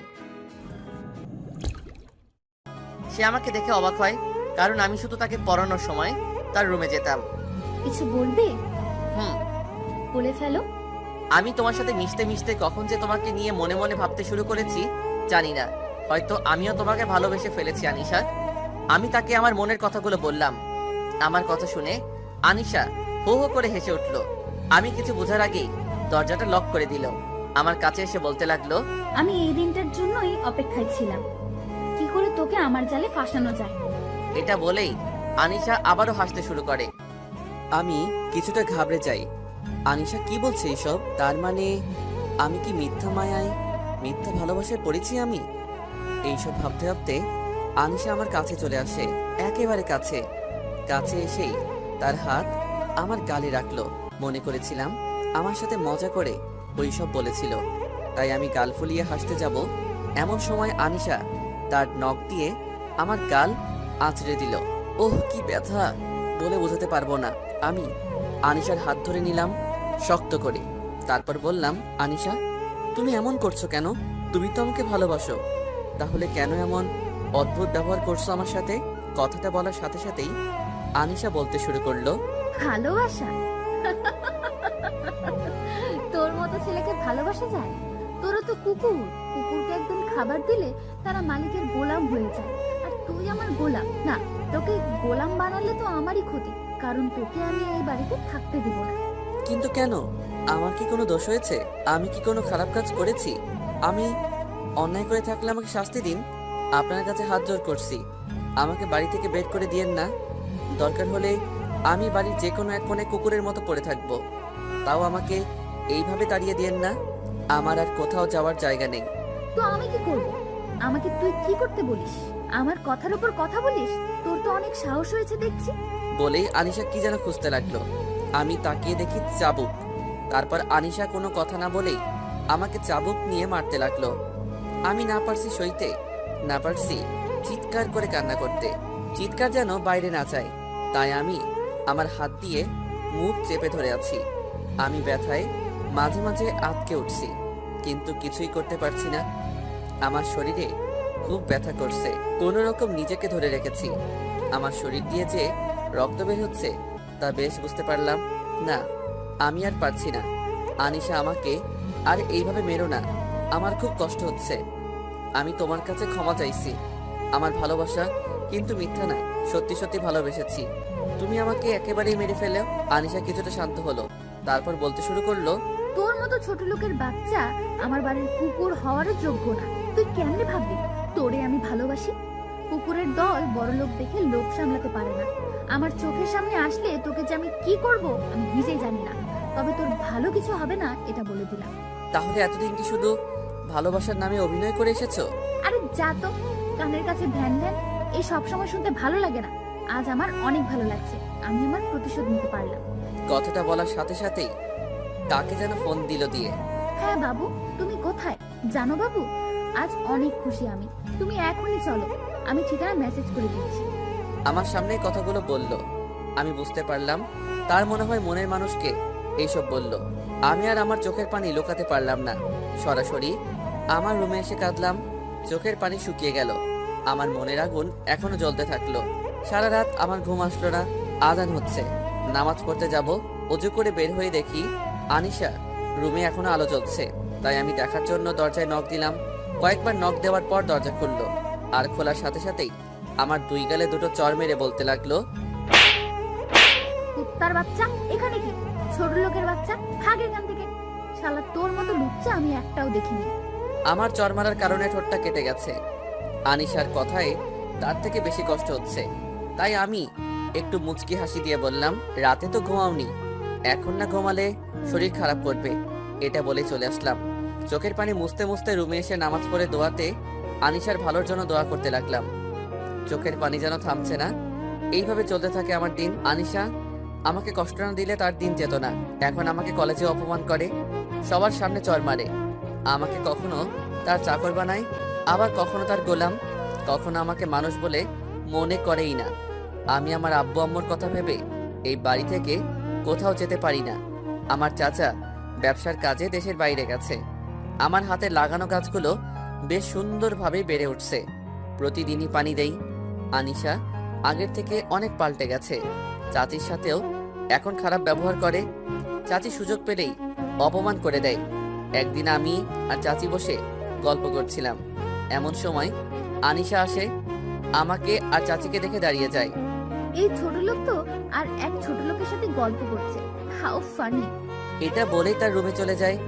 আনিশা আমাকে আর চাচিকে উদ্দেশ্য করে বলল, চাচি। আনিশার কথা শুনে কাঁদতে লাগলো। কাঁদতে কাঁদতে নিজের রুমে চলে গেলেন। আমার এখন আর কিছু হয় না, অভ্যাস হয়ে গেছে। কিন্তু চাচির জন্যই খারাপ লাগলো। আমাদের এইচএসসি পরীক্ষার 1 মাস 13 দিন সময় আছে। আমার একটা নোট কিনে রাখবে গণিতের, তাই বাসা থেকে বের হলাম। বের হয়ে দেখলাম আনিশা আর একটা ছেলে বাইকে করে যেন কোথায় গেল। আনিশা এত রাতে কোথায় যেতে পারে? আর ওই ছেলেটাকে তো আমি চিনি, ও খুবই খারাপ ছেলে। আমি কিছু না ভেবে একটা ট্যাক্সিতে উঠে তাদের ফলো করতে লাগলাম। ফলো করতে করতে দেখলাম তারা একটা নির্জন একটা বাড়ির ভিতর ঢুকলো। আমি কিছু বুঝতে পারলাম না, ছেলেটার উদ্দেশ্য ভালো না। তারা বাড়ির ভিতর ঢুকে গেল, আমিও তাদের পিছু পিছু ঢুকলাম। সেখানে ভীষণ অন্ধকার ছিল, তাই অত ভালো মতো কিছু বোঝা যাচ্ছে না। আমি হঠাৎ একটা রুমের সামনে এসে থমকে দাঁড়ালাম, কারণ সেখানে আলো ছিল, আর ছিল কেমন অদ্ভুত গোঙানোর আওয়াজ। আমি ভয়ে ভয়ে রুমের ভিতর প্রবেশ করেই আমার চোখ দুটো পড়ে যাওয়ার মতো অবস্থা, কারণ ছেলেটা আনিশাকে বন্দি করে তার জামা কাপড় খুলে দিচ্ছে, আর আনিশার মুখে কাপড় দিয়ে আটকানো আছে, যার ফলে সে চিল্লাতে পারছে না। আনিশার সাথে সাথে ছেলেটাও আমাকে দেখে ফেলেছে, তাই আমি বাধ্য হয়েই তাদের সামনে চলে আসি। আর ছেলেটা আমাকে দেখেই বন্দুক বের করে নিল। আমি এখন কি করব ভাবছি। ও পেয়েছি। আমি ছেলেটাকে উদ্দেশ্য করে বললাম, তুমি কি শুধু আনিশাকে একাই ভোগ করবে? আমারও অনেক দিনের ইচ্ছা, আমাকে তোমার বন্ধু করে নাও, তোমারই ভালো হবে। ছেলেটা কিছু একটা ভাবছে। আনিশা আমার দিকে অবাক হয়ে তাকিয়ে আছে, হয়তো নিজের কানকে বিশ্বাস করতে পারছে না। তুই ঠিক বলেছিস, এই মেয়েটা যা জিনিস না, একে একা খেয়ে শেষ করা যাবে না। তোকে ভাগ দিব, কিন্তু আমার একটা শর্ত আছে। কি শর্ত? তাকে একটা থাপ্পড় মার, শালির কি তেজ, আর সব তেজ গুঁড়ো করে দেব। আমার খারাপ লাগলেও কিছু করতে পারছি না, তাই তার কথায় একটা থাপ্পড় মারি। এতে আনিশারও কিছু করার নেই। আমি তাকে থাপ্পড় মেরে দিলাম। বিশ্বাস করেন, আমার অনেক কষ্ট হয়েছে। মনে হচ্ছে আমার বুক ফেটে হার্ট বের হয়ে যাচ্ছে। আমি ছেলেটাকে বললাম, আমরা এখন একটু মজা করি, আছে নাকি ওইসব? আরে আছে, আমার বাড়ি এখানে, সব আছে। এটা বলেই পাশের রুমে গেল, আর আমি তখন ওর পিছু গেলাম। আর ও রুমে যাওয়া মাত্রই আমি ওকে বাইরে থেকে লক করে দেই। ছেলেটাকে আটকে দিয়ে আমি সাথে সাথেই পুলিশকে ফোন দিয়ে জানিয়ে দিলাম। আনিশার কাছে গিয়ে দেখি ও হতাশ হয়ে গেছে। আমি সাথে সাথেই ওকে বাঁধন থেকে মুক্ত করে আমি ওকে নিয়ে বাড়িতে চলে আসি। ওকে মনে হয় এমন কিছু খাওয়ানো হয়েছে, যার কারণে ও কেমন যেন করছে। আমি আর আনিশা কোনো মতে বাড়িতে পৌঁছালাম। তারপর বাড়িতে গিয়েই দেখি চাচি বসে আছে। আনিশার এমন অবস্থা দেখে বলে, কি হয়েছে? তারপর আমি বললাম, আমি আর তানিশা একটু বাইরে ঘুরতে গেছিলাম, আর আনিশার একটু মাথাটা ঘুরছে। ওকে ওর রুমে রেখে শুয়ে দিয়েই চাচি আর আমি আমাদের রুমে গেলাম। সকালে কারো চিৎকারে আমার ঘুম ভেঙে গেল। তাকিয়ে দেখি আনিশা আর চাচি আমার রুমের সামনে, তাই আমি তাড়াতাড়ি উঠে গেলাম। দরজার কাছে যেতেই চাচি আমাকে ঠাস করে একটা চড় বসিয়ে দিল। গাল অনেক ব্যথা করছে।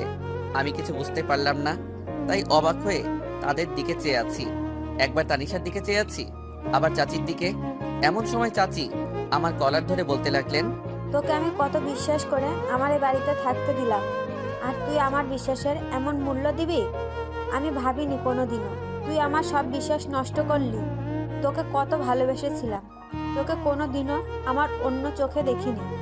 আর তুই কি করলি? আমার মেয়েটার সর্বনাশ করলি। আমি চাচির কথা শুনে আকাশ থেকে পড়লাম। উনি কি বলছেন এগুলো? আমি আবার আনিশার সাথে কি করলাম? আনিশাকে তো অসম্মানের হাত থেকে আমি বাঁচালাম। তাহলে কি আনিশা আমাকে মিথ্যা অপবাদ দিয়ে বাড়ি থেকে বের করে দেওয়ার জন্য এসব করছে? চাচি আমাকে বাড়ির বাইরে বের করে দিলেন। আমি কোথায় যাব? আমার তো কেউ নেই এই অচেনা জায়গায়। আর আমার মনে হয় চাচি হয়তো এমনি আমার উপর রাগ করে আছে, তাই হয়তো এমনটা করছে। রাগ কমে গেলে আবার আমাকে বাড়ির ভিতরে নিবে, তাই আমি বাড়ির গেটের সামনে দাঁড়িয়ে আছি। সকালে নাস্তাও হয়নি। আজ মনে হচ্ছে রোদের তাপ অন্য দিনের থেকে বেশি। অনেকক্ষণ হলো দাঁড়িয়ে আছি, না কেউ আসছে না। তাই ভাবলাম একটু দেখে আসি ভিতরে কিছু হচ্ছে নাকি। যেই বাবা সেই কাজ, বাড়ির ভিতরে ঢুকলাম। ঢুকতেই আনিশা আমাকে দেখে তার হাতে গ্লাস ছিল আর সেটা আমার দিকে ছুড়ে দিল। আমি কিছু বোঝার আগেই আমার কপালে লেগে আমার কপাল কেটে গেল, আর সাথে সাথে রক্তে আমার জামা পুরো লাল করে দিল। আমি অবাক দৃষ্টিতে আনিশার দিকে তাকিয়ে আছি, কারণ এই সেই মেয়ে যে আমাকে এত ভালোবাসতো। আমি না খেলে সেই খেত না। আমি রাতে ঘুমালে মাঝে মাঝে আমার বুকে মাথা রেখে ঘুমাতো, আর আমার একটু কষ্ট দেখতে পারতো না। আমার জ্বর আসলে সারা রাত আমার পাশে থাকতো, মাঝে মাঝে ঘুরতে নিয়ে যেত। এইসব ভাবছি তখন আনিশা, আম্মু দেখো, এই ছোট লোকের বাচ্চাটা আবার এসেছে। ছোট লোকের সাহস দেখো আম্মু, আমার এত বড় ক্ষতি করো আমার সামনে কেমন করে তাকিয়ে আছে। তার বাচ্চাকে বাড়ি থেকে বের করে দাও। আনিশার কথা শুনে চাচি আসলো, আর আমার মনটা ভেঙে গেল। দয়া করে আমাদের তো এখন একা থাকতে দে। আমাদের তো যা সর্বনাশ করার করে দিয়েছিস, এখন আর আমাদের কষ্ট দিস না। তুই আমাদের চোখের সামনে থেকে যা। তোর মতো ছোট লোক আর নিচু মনের মানুষকে আমরা দেখতে চাই না। কিন্তু চাচি, আমার অপরাধটা, এটা বলার সাথে সাথে চাচি আমার গালে থাপ্পড় বসিয়ে দিল। আমি অবাক হয়ে চাচির দিকে তাকিয়ে আছি। এবার সত্যি কষ্টে আমার বুকটা ফেটে গেল। আমি আর আমার চোখের পানিটা ধরে রাখতে পারলাম না। আমি কাঁদতে কাঁদতে চাচির পা ধরে বলতে লাগলাম, চাচি, আপনারা ছাড়া আমার আর কে আছে বলুন? আমি তো এই শহরের কিছুই চিনি না, আর আমি সত্যি অসহায়ের মতো হয়ে যাব। আমি আনিশার কোনো সর্বনাশ করিনি, তবুও আপনারা না হয় আর 2টা মাস আমাকে থাকার সুযোগ দেন। কথা দিচ্ছি, আমার পরীক্ষাটা শেষ হলেই চলে যাব। আমাকে থাকতে দেন, সারাদিনে না হয় একবেলা খেতে দিবেন, আমাকে বাড়ি থেকে বের করে দিয়েন না। আমি শেষ পর্যন্ত আনিশার পাও ধরলাম, কিন্তু আমাকে থাকতে দিল না। আর এইদিকে আমাকে তাদের বাড়ি থেকে বের করে দিল একটা কুকুরের মতো। আরে ভাই, আমার দোষ কি জানেন? আমরা গরিব, আমরা ছোট লোক। আরও একটা দোষ, মানুষের ভালো করতে নেই। যদি করেন তাহলে তার ফল আপনাকে পেতেই হবে। তাই আমিও পেলাম। আমার কি দোষ ছিল? আমি এখন কার কাছে যাব? কি করব? আমার যে মা বাবা স্বপ্নটা পূরণ করতে হবেই, এইসব ভাবছি আর হাঁটছি। এমন সময় একটা বড় গাছের নিচে আসলাম, সেখানে হেলান দিয়ে বসলাম, আর সাথে সাথেই বৃষ্টি শুরু হয়ে যায়। আজ অনেক কষ্ট হচ্ছে। নিজের ভালোবাসার মানুষটাও আমাকে বিশ্বাস করতে পারলো না। সেদিন খুব ভিজলাম। রাতে বৃষ্টি থামলো, কিন্তু আমার জ্বরটা থামলো না, কারণ সারা দিন না খেয়ে আছি। তার উপর আবার কপাল ফেটে গেছে। কোনো রকম সকাল হলো, পকেটে হাত দিয়ে দেখি মোবাইল নাই। তাই নিজের মান সম্মান বাদ দিয়ে মোবাইলটা আনতে আনিশার বাড়িতে গেলাম। আনিশার বাড়িতে গিয়ে দেখলাম দারোয়ান চাচা দাঁড়িয়ে আছে। আমাকে দেখেই আমার কাছে আসলো। আমি চাচাকে সালাম দিয়ে আমার ফোনটা আনার জন্য বললাম। বেশ কিছুক্ষণ পর চাচা আসলো। আমি মোবাইল ফোনটা নিয়ে হাঁটা ধরলাম। চাচা ডাক দিল, বাবা দাঁড়াও। আমি পিছনে তাকিয়ে দেখলাম চাচা নিজেই আমার কাছে এসে আমাকে কিছু টাকা দিলেন। অনেক না করার পরও আমাকে জোর করে দিলেন। আমি টাকাগুলো নিয়ে আসলাম। আমি টাকা দিয়ে কিছু কিনে খেলাম। আমার গন্তব্য এখন ওই বড় গাছটার নিচে। আমি হাঁটছি, দূর থেকে মনে হচ্ছে ওটা আনিশা। আমি দাঁড়িয়ে গেলাম। হ্যাঁ, ওটা আনিশাই। আনুষা ক্লিনিকের সামনে দাঁড়িয়ে আছে। কেন, কিছু হয়েছে নাকি আনিশার? একটু কি দেখা করে আসবো নাকি? না থাক, কি মনে করবে। কিন্তু আনিশা এখানে কি করছে? আনিশার সামনে একজন মহিলা দাঁড়ালো। তার মুখ দেখতে পারছি না, তাও মনে হলো ওটা চাচি হবে। চাচি আর আনিশা গাড়িতে উঠে চলে গেল। আমি কৌতূহল বশত ক্লিনিকের ভিতরে গেলাম। সেখানে একজন ডাক্তারকে পরিচিত লাগছে। কোথায় যেন দেখেছি, মনে পড়ছে না। হ্যাঁ, মনে পড়েছে, এটা তো আনিশাদের ফ্যামিলি ডাক্তার। আমার ভালোই হলো, আমি সহজেই জানতে পারবো। আর ওনার সাথে আমার সম্পর্কটাও ভালো। আমি আর কোনো কিছু না ভেবেই চলে গেলাম ডাক্তার আঙ্কেলের কাছে। আমি সামনে এগোতে লাগলাম। ডাক্তার আঙ্কেল আমাকে দেখেই, আরে রাফি, কেমন আছো? তা কি মনে করে আমার এখানে? আসলে আঙ্কেল, আমার একটা খুব জরুরি কাজ আছে। তা তোমাকে কিভাবে সাহায্য করতে পারি? আঙ্কেল, আপনিই পারবেন আমাকে সাহায্য করতে।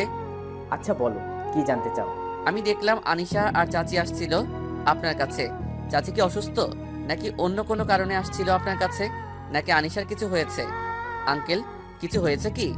আসলে বাবা, কি বলবো তোমাকে, আর কিভাবেই বলবো সেটা বুঝতে পারছি না। আঙ্কেল, হিয়ালি না করে আমাকে সবকিছু বলেন।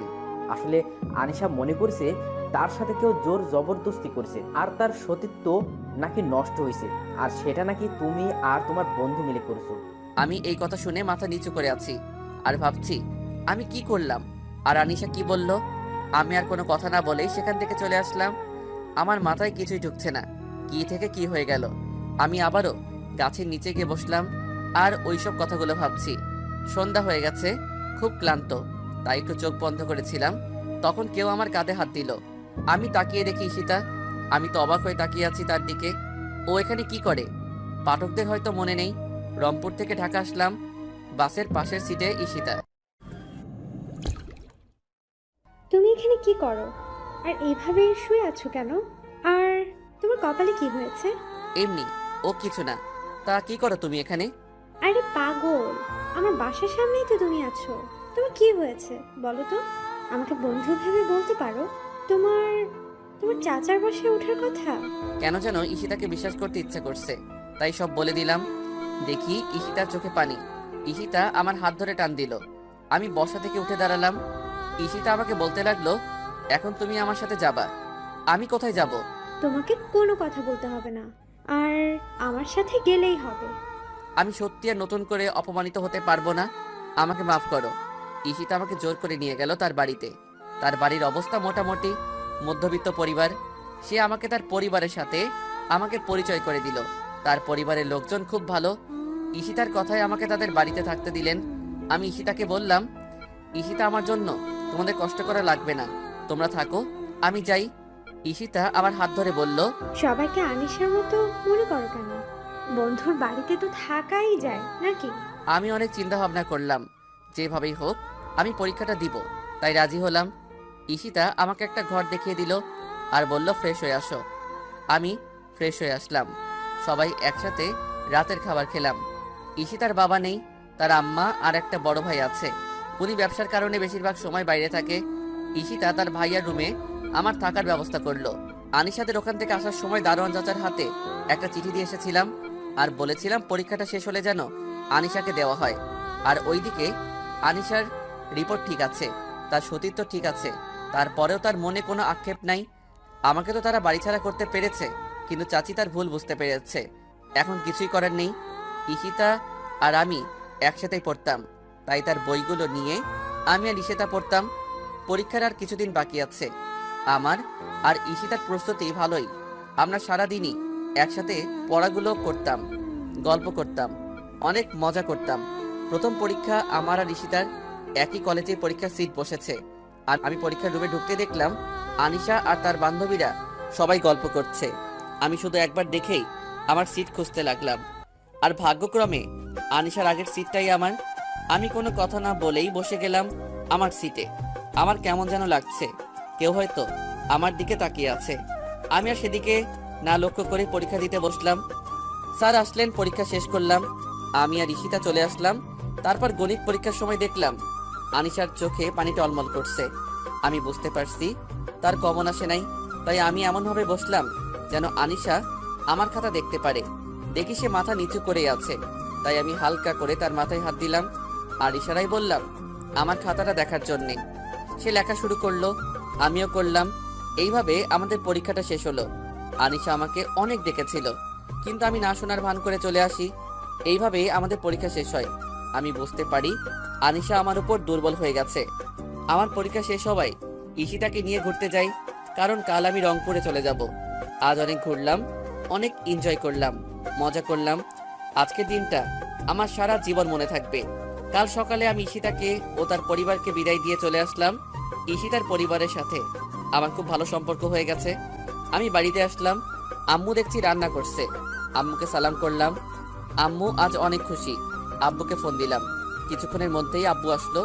আমি ফ্রেশ হয়ে সবার সাথে খাওয়া শেষ করে অনেক গল্প করলাম।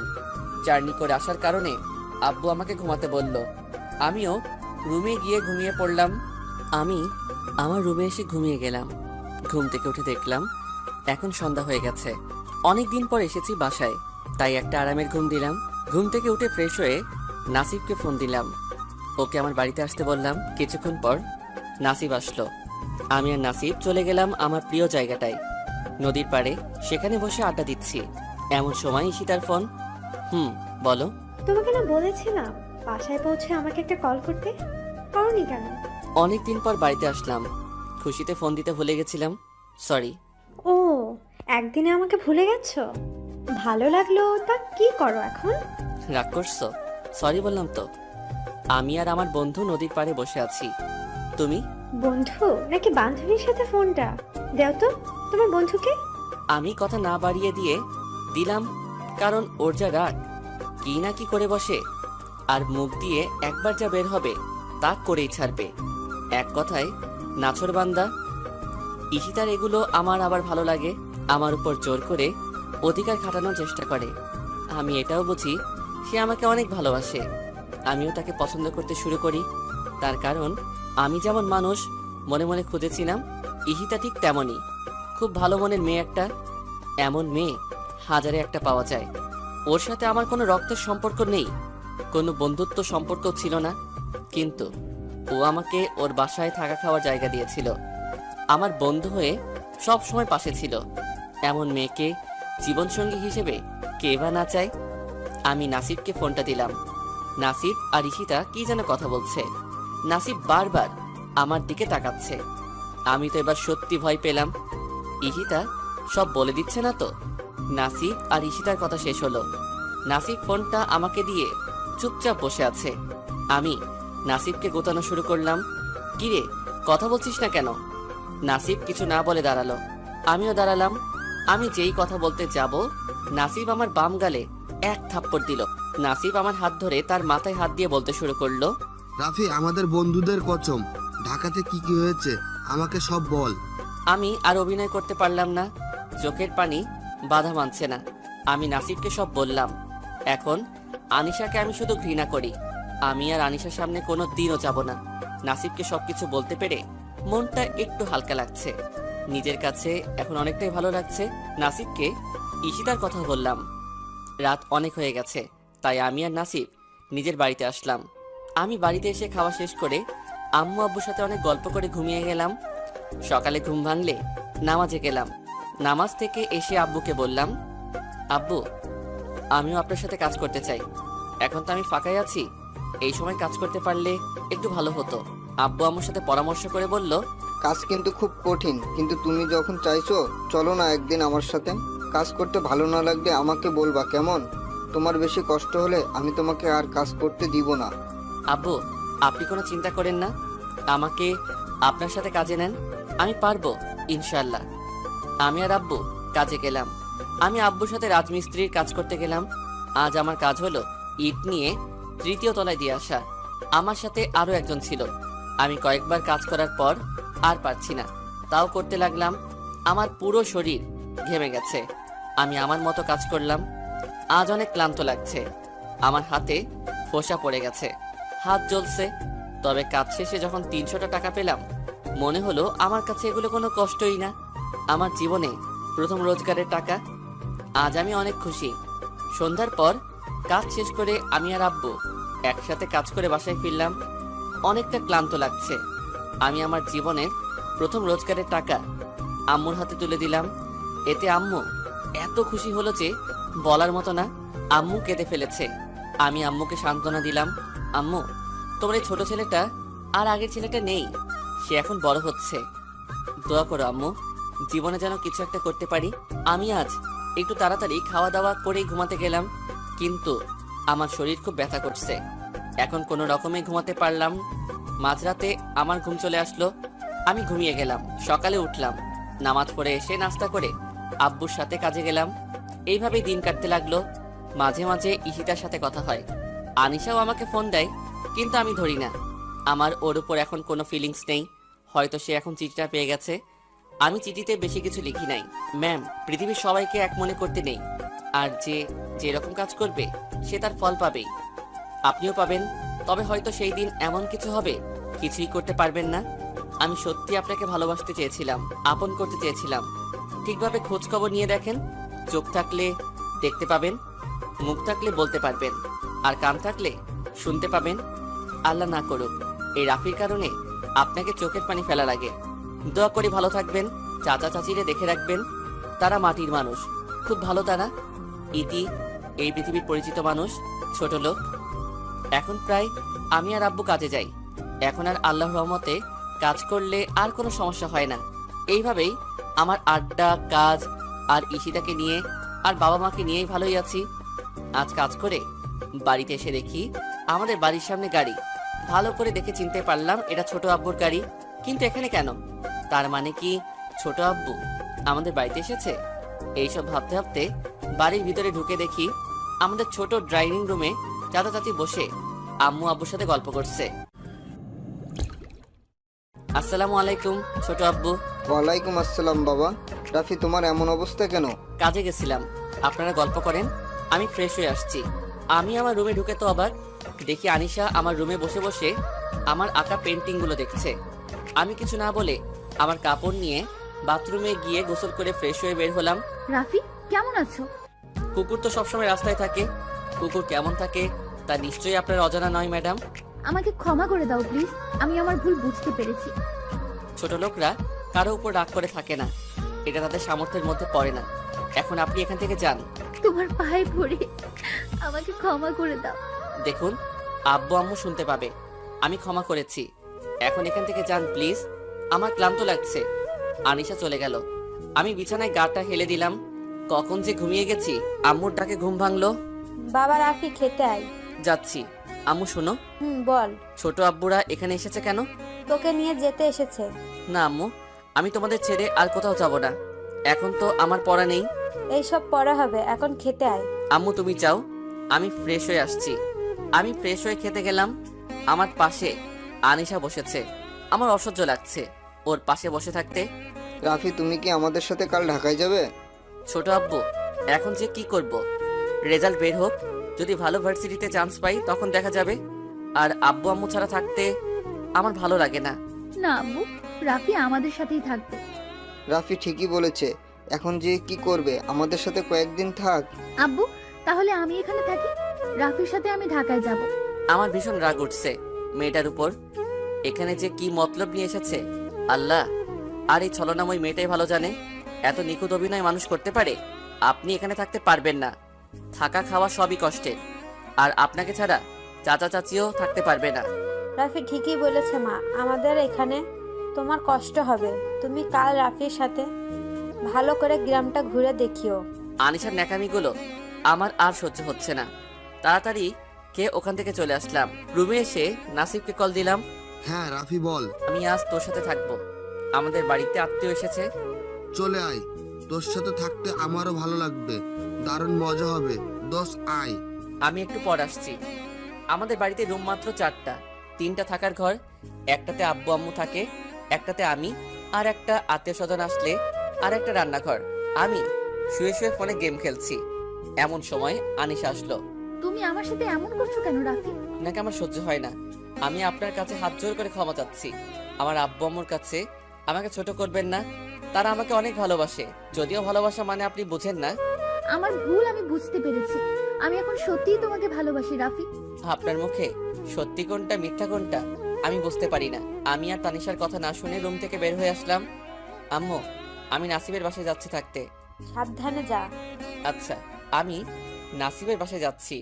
এমন সময় ফোনটা বেজে উঠলো। ঈশিতা কল করেছে। হ্যালো। কেমন আছো? ভালো, তুমি? ভালো। রাতে খেয়েছো? তুমি? কি করো? হাঁটতেছি। তুমি? শুয়ে আছি। এত রাতে তুমি বাইরে হাঁটছো? যাও, বাসায় যাও, এখনই যাও বলছি। পাগড়িটা, শাসনগুলো আমার অনেক ভালো লাগে। নাসিবের বাসায় যাচ্ছি। এত রাতে কেন? কি কাজ আছে? সকালে যাওয়া যেত না? যদি কিছু একটা হয়ে যায়? আরে বাবা, এটা শহর না, গ্রাম, বেশি গাড়ি চলে না, তুমি টেনশন করো না। আমি এত কিছু শুনতে চাই না। তুমি বাড়ি ফিরে যাবা কি না সেটাই বলো। আমাদের বাসায় আত্মীয় এসেছে, তাই থাকার জায়গা নেই, তাই নাসিবের কাছে থাকার জন্য যাচ্ছি। ও, আগে বলবো না কোনো আত্মীয় এসেছে? আনিশা আর ওর আব্বু আম্মু। তোমাকে বাসা থেকে কুত্তার মতো ব্যাক করে দিয়ে, মিথ্যা ভালোবাসার জীবনটা নষ্ট করে দিয়ে এখানে এসেছে কেন? জানি না, ওকে আমার অসহ্য লাগে। এখন বাই, আমি নাসিবের বাসায় চলে আসছি। রাফি শুনো, তুমি কি এখনো আনিশাকে ভালোবাসো? না, আর কখনো না, খুব ঘৃণা করি আমি। ওকে, বাই, গুড নাইট। আমি জানি ঈশিতা আমাকে খুব ভালোবাসে, ওকে ভালোবাসার ইচ্ছা আমার মনেও জাগে, কিন্তু তা সম্ভব না কখনো। ওর বিয়ে হবে বড় কোনো চাকরিজীবীর সাথে, আর আমার বিয়ের আগে আমার পক্ষে ভালোবাসা সম্ভব না আর কাউকে। যদিও আমি জানি ঈশিতার মতো মেয়ে লাখে একটা হয়, এই একটা পাওয়ার ভাগ্য নিয়ে আমি জন্মাইনি। আমি নাসিবের কাছে আসলাম। কে এসেছে রে? আনিশা আর চাচা চাচি। কি বলিস? কখন এসেছে? জানি না, আমি কাছ থেকে বাসায় ফিরে দেখি ওরা আমাদের বাড়িতে। এখন এসেছে? আমাকে ঢাকায় নিয়ে যেতে। তা তুই কি যাবি? তোর কি মনে হয় এত কিছুর পরও আমি ওদের এখানে যাব? আমরা দুই বন্ধু অনেকক্ষণ গল্প করতে করতে ঘুমিয়ে গেলাম। ফজরের আজানে ঘুম ভাঙলো। নাসিবকে ডাকিয়ে উঠিয়ে দুইজনে নামাজ পড়তে আসলাম। নামাজ পড়ে একটু হাঁটাহাঁটি করে আমি আমার বাসায়, নাসিব ওর বাসায় চলে গেল। আমি বাসায় গিয়ে দেখি আনিশা বাসার সামনে দাঁড়িয়ে আছে। আমি ওকে দেখেও না দেখার ভান করে চলে আসতেছি। রাফি, আমি না শোনার ভান করে চলে আসছি। তানিশা আমার পিছু পিছু আসলো। বড় আম্মু, বড় আম্মু, মা বল। রাফিকে বলো না আমাকে গ্রামটা ঘুরিয়ে দেখা, এখানে সকালটা ভালো লাগছে। রাফি, তুই কি কানে শুনতে পাচ্ছিস না? যা ওকে ঘুরিয়ে দেখা। আসুন। আনিশা আমার সাথে সাথে হাঁটছে, দুইজনে চুপচাপ হাঁটছি। ওয়াও, অনেক সুন্দর পাখির দলগুলো। আমি চুপচাপ হাঁটছি, আনিশা পিছে গেছিল, তাই দৌড়ে এসে আমার হাত ধরলো। এত জোরে কেউ হাঁটে? আমি হাত ঝটকা দিয়ে নিজের হাতটা ছাড়িয়ে নিলাম। আমি তোমাকে ভালোবাসি আর তোমাকেই বিয়ে করব। আমাকেও তোমাকে ভালোবাসতে হবে। আমি আর বোকা নই, বৃষ্টি আগে আর পরে আকাশ এক থাকে না। আমি বেঁচে থাকতে ও আপনার মতো নির্লজ্জ নিচু মনের মেয়েকে বিয়ে করব না। একটা নারী সব থেকে শ্রেষ্ঠ সম্পদ হচ্ছে তার ইজ্জত। এটা নিয়েও আপনি থাক বলতে আমার ঘৃণা লাগছে। এই মনে ভালোবাসা নেই, আপনি চলে যান, এটাই ভালো হবে। আমি তো বলছি ভুল করছি। ভুল তো ভুলেই হয়, ক্ষমা করে দিয়েছি, আজ চলে যাবেন। আমি যাব না। আমি কিছু না বলে হাঁটছি। ওকে গ্রাম ঘুরিয়ে বাসায় আসলাম। বাসায় এসে সবাই একসাথে নাস্তা করলাম। নাস্তা করে আমি আমার রুমে আসলাম। আব্বু বাইরে গেল। আম্মু রান্না করে, ছোট আব্বু আর ছোট আম্মু আমার কাছে আসলো। বাবা রাফি, আমাকে ক্ষমা করে দিও, আমরা তোমাকে ভুল বুঝেছি। আমি কিছু মনে করিনি, আপনারা চিন্তা করবেন না। আমার আব্বু আম্মু এই বিষয়ে কিছু জানে না। ওনারা জানে আমি আপনাদের বাসা থেকে পরীক্ষা দিয়েছি। তুমি ভাইজানের মতোই হয়েছো। আমাদের সাথে চলো বাবা। আর আনিশা ওর ভুল বুঝতে পেরেছে। ও বাচ্চা মেয়ে, বুঝতে পারেনি, মাথা যেটা এসেছে সেটাই করেছে। আমি জানি আমি কিছু মনে করিনি, আমাকে ক্ষমা করবেন, আমি যেতে পারবো না। বিকেলে আনিশারা চলে গেল। আনিশা অশ্রুসিক্ত নয়নে আমার দিকে তাকিয়েছিল। আমার কিছু করার ছিল না। আমি ওকে একদম বিশ্বাস করতে পারি না, কারণ বিশ্বাস করে ঠকেছি। এই চোখের পানিতে আমি ওই ঢাকা শহরে অনাহারে রাজপথে ভুগেছি। তখন নিঃস্বার্থভাবে ঈশিতা আমার পাশে ছিল, না হলে আজ আমার লাশ অথবা আমাকে কোনো গলিতে পড়ে থাকতে হতো। আমি ফিরে আসতে পারতাম না। আমার চোখেও পানি চলে আসছে। চোখ মুছে বাড়ি চলে আসলাম। আবার আগের মতো দিন চলতে লাগলো। 1 মাস পরে আমি কাজ করছি, এমন সময় ঈশিতার ফোন। হ্যাঁ বলো। কেমন আছো? ভালো, তুমি? ভালো। কি করো? কাজ করতেছি, তুমি? বসে আছি। তুমি কাজ করো, রাতে কল দিব। আচ্ছা। রাতে ঈশিতা কল দিল। খেয়েছো? তুমি? কাল তো আমাদের রেজাল্ট দিবে। আমার তো খুব টেনশন লাগছে। তোমার তো ভালোই দিন কাটছে। আরে না, টেনশন হচ্ছে, কিন্তু আমার মনে হয় না তোমার মতো ভালো রেজাল্ট হবে। যাই হোক, আমার একটু কাজ আছে। নাসিব আমার জন্য অপেক্ষা করছে, আমাকে যাওয়া লাগবে। আচ্ছা যাও, নিজের খেয়াল রাখো। আচ্ছা, তুমিও। তোমাকে খুব মিস করছি। কবে আসবে ঢাকায়? আমার মনে হচ্ছে আমার আর যাওয়া হবে না। কেন? আমি আর যেতে চাই না। ঈশিতার মনে হয় মনটা খারাপ হয়ে গেল। ও আচ্ছা, রাখো তাহলে, তোমাকে কাল ফোন দিব। দিও। তারপর নাসিবের সাথে আড্ডা দিয়ে চলে আসলাম। কাল ঈশিতা ফোন দিল, আমি কাজে আছি। ফোন রিসিভ করলাম আর বললাম, আমি তো কাজে আছি, একটু পরে ফোন দেই। আরে বাবা, আমার রেজাল্টটা পেয়েছি, তাই ফোন দিলাম। ও হ্যাঁ, আমি তো ভুলেই গেছিলাম। তা তোমার রেজাল্ট কি? আমি গোল্ডেন A+ পেয়েছি। তোমার কি খবর? আমারটা তো দেখা হয়নি। কিছু মনে না করলে আমারটা একটু দেখে দিও না। বলো। আর এতে কিছু মনে করার কি আছে? আচ্ছা, আমি তোমাকে আমার সবকিছু মেসেজে দিচ্ছি, তুমি আমাকে জানিও। আচ্ছা, দাও। আমি ঈশিতাকে আমার সবকিছু দিলাম, কাজ করছি। এমন সময় আবার ফোন আসলো। আমি ফোনটা বের করে দেখলাম আনিশা ফোন দিয়েছে। আমি কলটা কেটে ফোনটা অফ করে রেখে দিলাম আর কাজ করতে লাগলাম। কাজ করতে করতে ভুলেই গেছিলাম যে ঈশিতা আমাকে ফোন দিবে। সন্ধ্যায় বাড়িতে গিয়ে গোসল করে খাওয়া দাওয়া করলাম। ফোনটা হাতে নিয়ে দেখলাম ফোনটা অফ হয়ে পড়ে আছে। আমি অন করলাম, দেখলাম আনিশা আমাকে অনেকগুলো কল দিয়েছিল, আবার মেসেজ দিয়েছে। আমি সেগুলো না দেখেই অল ডিলিট করে দিলাম। আমি ঈশিতাকে ফোন দিলাম। ঈশিতার সাথে সাথে ফোন ধরলো। কি করছো? তোমার জন্যই বসেছিলাম। তা তোমার ফোন অফ ছিল কেন? আর বলো না, আনিশা ফোন দিয়েছিল তাই বন্ধ রেখেছিলাম। ও। আমার রেজাল্টটা কি বলো তো? আমি জানি খারাপ করেছি। জানি। আসলে খারাপ করেছো? কোনো রকম পাশ করেছো। ও, মনটা আসলেই খারাপ হয়ে গেল। আমি ভেবেছিলাম ভালো রেজাল্ট হবে, আব্বু আম্মুর সব স্বপ্ন পূরণ করব। সব শেষ। তোমাকে স্যার ডেকেছে, যত তাড়াতাড়ি পারো ঢাকাতে এসে দেখা করো। কেন আসবো? আর আমার রেজাল্ট খারাপ হলে আমাকে খোঁজা লাগবে কেন? আরে বোকা, তুমি পুরো কলেজে টপ করেছো। কবে আসবা? আমাকে কিন্তু খাওয়াতে হবে। সত্যি বলছো তুমি? জানো, আমি আজ অনেক খুশি। আমি খুব তাড়াতাড়ি যাব, তোমার সাথে দেখা করব। আমি আরো কিছু কথা বলে কল কেটে আব্বুকে বললাম। আব্বু আমাকে খুশিতে জড়িয়ে ধরে কেঁদে দিলেন। আরে ভাই, খুশির কান্না খুশির মুহূর্তে এমনটা হয়ে থাকে। আমি আরো বললাম, আমাকে ঢাকায় যাওয়া লাগবে, স্যার আমাকে ডেকেছেন। আচ্ছা তুই কালকেই যা, আমি ব্যবস্থা করছি। আচ্ছা, নাসিবকে খুশির খবরটা জানাতে হবে, তাই গেলাম নাসিবের বাড়িতে। সেখানে আমার খবর শুনে খুব খুশি। অনেক কিছু খাওয়া দাওয়া করলাম, রাতে এসে ঘুমিয়ে গেলাম। সকালে নামাজ পড়ে বাইরে হাঁটতে বের হলাম। তারপর খাওয়া দাওয়া করে রেডি হয়ে চলে গেলাম গাড়িতে। গাড়িতে বসে আছি আর ভাবছি ঈশিতাকে আজ সারপ্রাইজ দিব, তাই তাকে কিছু জানাইনি। আমার পৌঁছাতে বিকেল হয়ে গেল। আমি সোজা ঈশিতার বাড়িতে গিয়ে নক করলাম। ঈশিতা দরজা খুলে আমাকে দেখেই অবাক হয়ে দাঁড়িয়ে আছে। আমি কি তাহলে ভুল বাড়িতে আসলাম? তাহলে চলে যাই। ঈশিতা কিছু না বলেই আমার পথ আটকিয়ে ধরে আমাকে জড়িয়ে ধরলো। তুমি আসবা, আমাকে জানাবা না? আমি ঈশিতার কাছ থেকে নিজেকে ছাড়িয়ে নিয়ে আমাদের মাঝে দূরত্ব বজায় রাখলাম। আমি ঈশিতার বাড়িতে ঢুকলাম। আন্টির সাথে কথা বলে ফ্রেশ হয়ে আসলাম। খাওয়া দাওয়া করে ঘুম দিলাম। মাঝরাতে আমার দম বন্ধ হয়ে আসছে আর আমার কানে কেমন যেন গুনগুন করে আওয়াজ আসছে। আমি ভয় পেয়ে গেলাম। আমি কেন উঠতে পারছি না? আমার আবার কি হলো? আমি নড়তে পারছি না কেন? আমার আরো ভয় করতে লাগলো। আমি এক ঝটকা দিয়ে উঠে পড়লাম আর সাথে সাথে আলো জ্বালালাম। আর আমি লাইট জ্বালিয়ে তো পুরোই অবাক। এটা আমি কি দেখছি? আমি তো পুরোই অবাক। এটা আমি কি দেখলাম? আমার শরীর ধীরে ধীরে শীতল হয়ে গেল। এই আমি কি দেখলাম? মানে ঈশিতা আমার বুকে শুয়েছিল আর কান্না করছিল। কিন্তু কেন? ঈশিতা তো আমার খুব ভালো বন্ধু। ওর এমন আচরণের কারণটা বুঝে উঠতে পারলাম না। নিজেকে একটু স্বাভাবিক করে ঈশিতার কাছে গেলাম। ও মেঝেতে পড়ে গেছে, কারণ আমি এমন জোরে উঠেছি ঘুম থেকে যে ঈশিতা ফ্লোরে পড়ে যায়। ঈশিতা আমার দিকে তাকিয়ে আছে এখনো।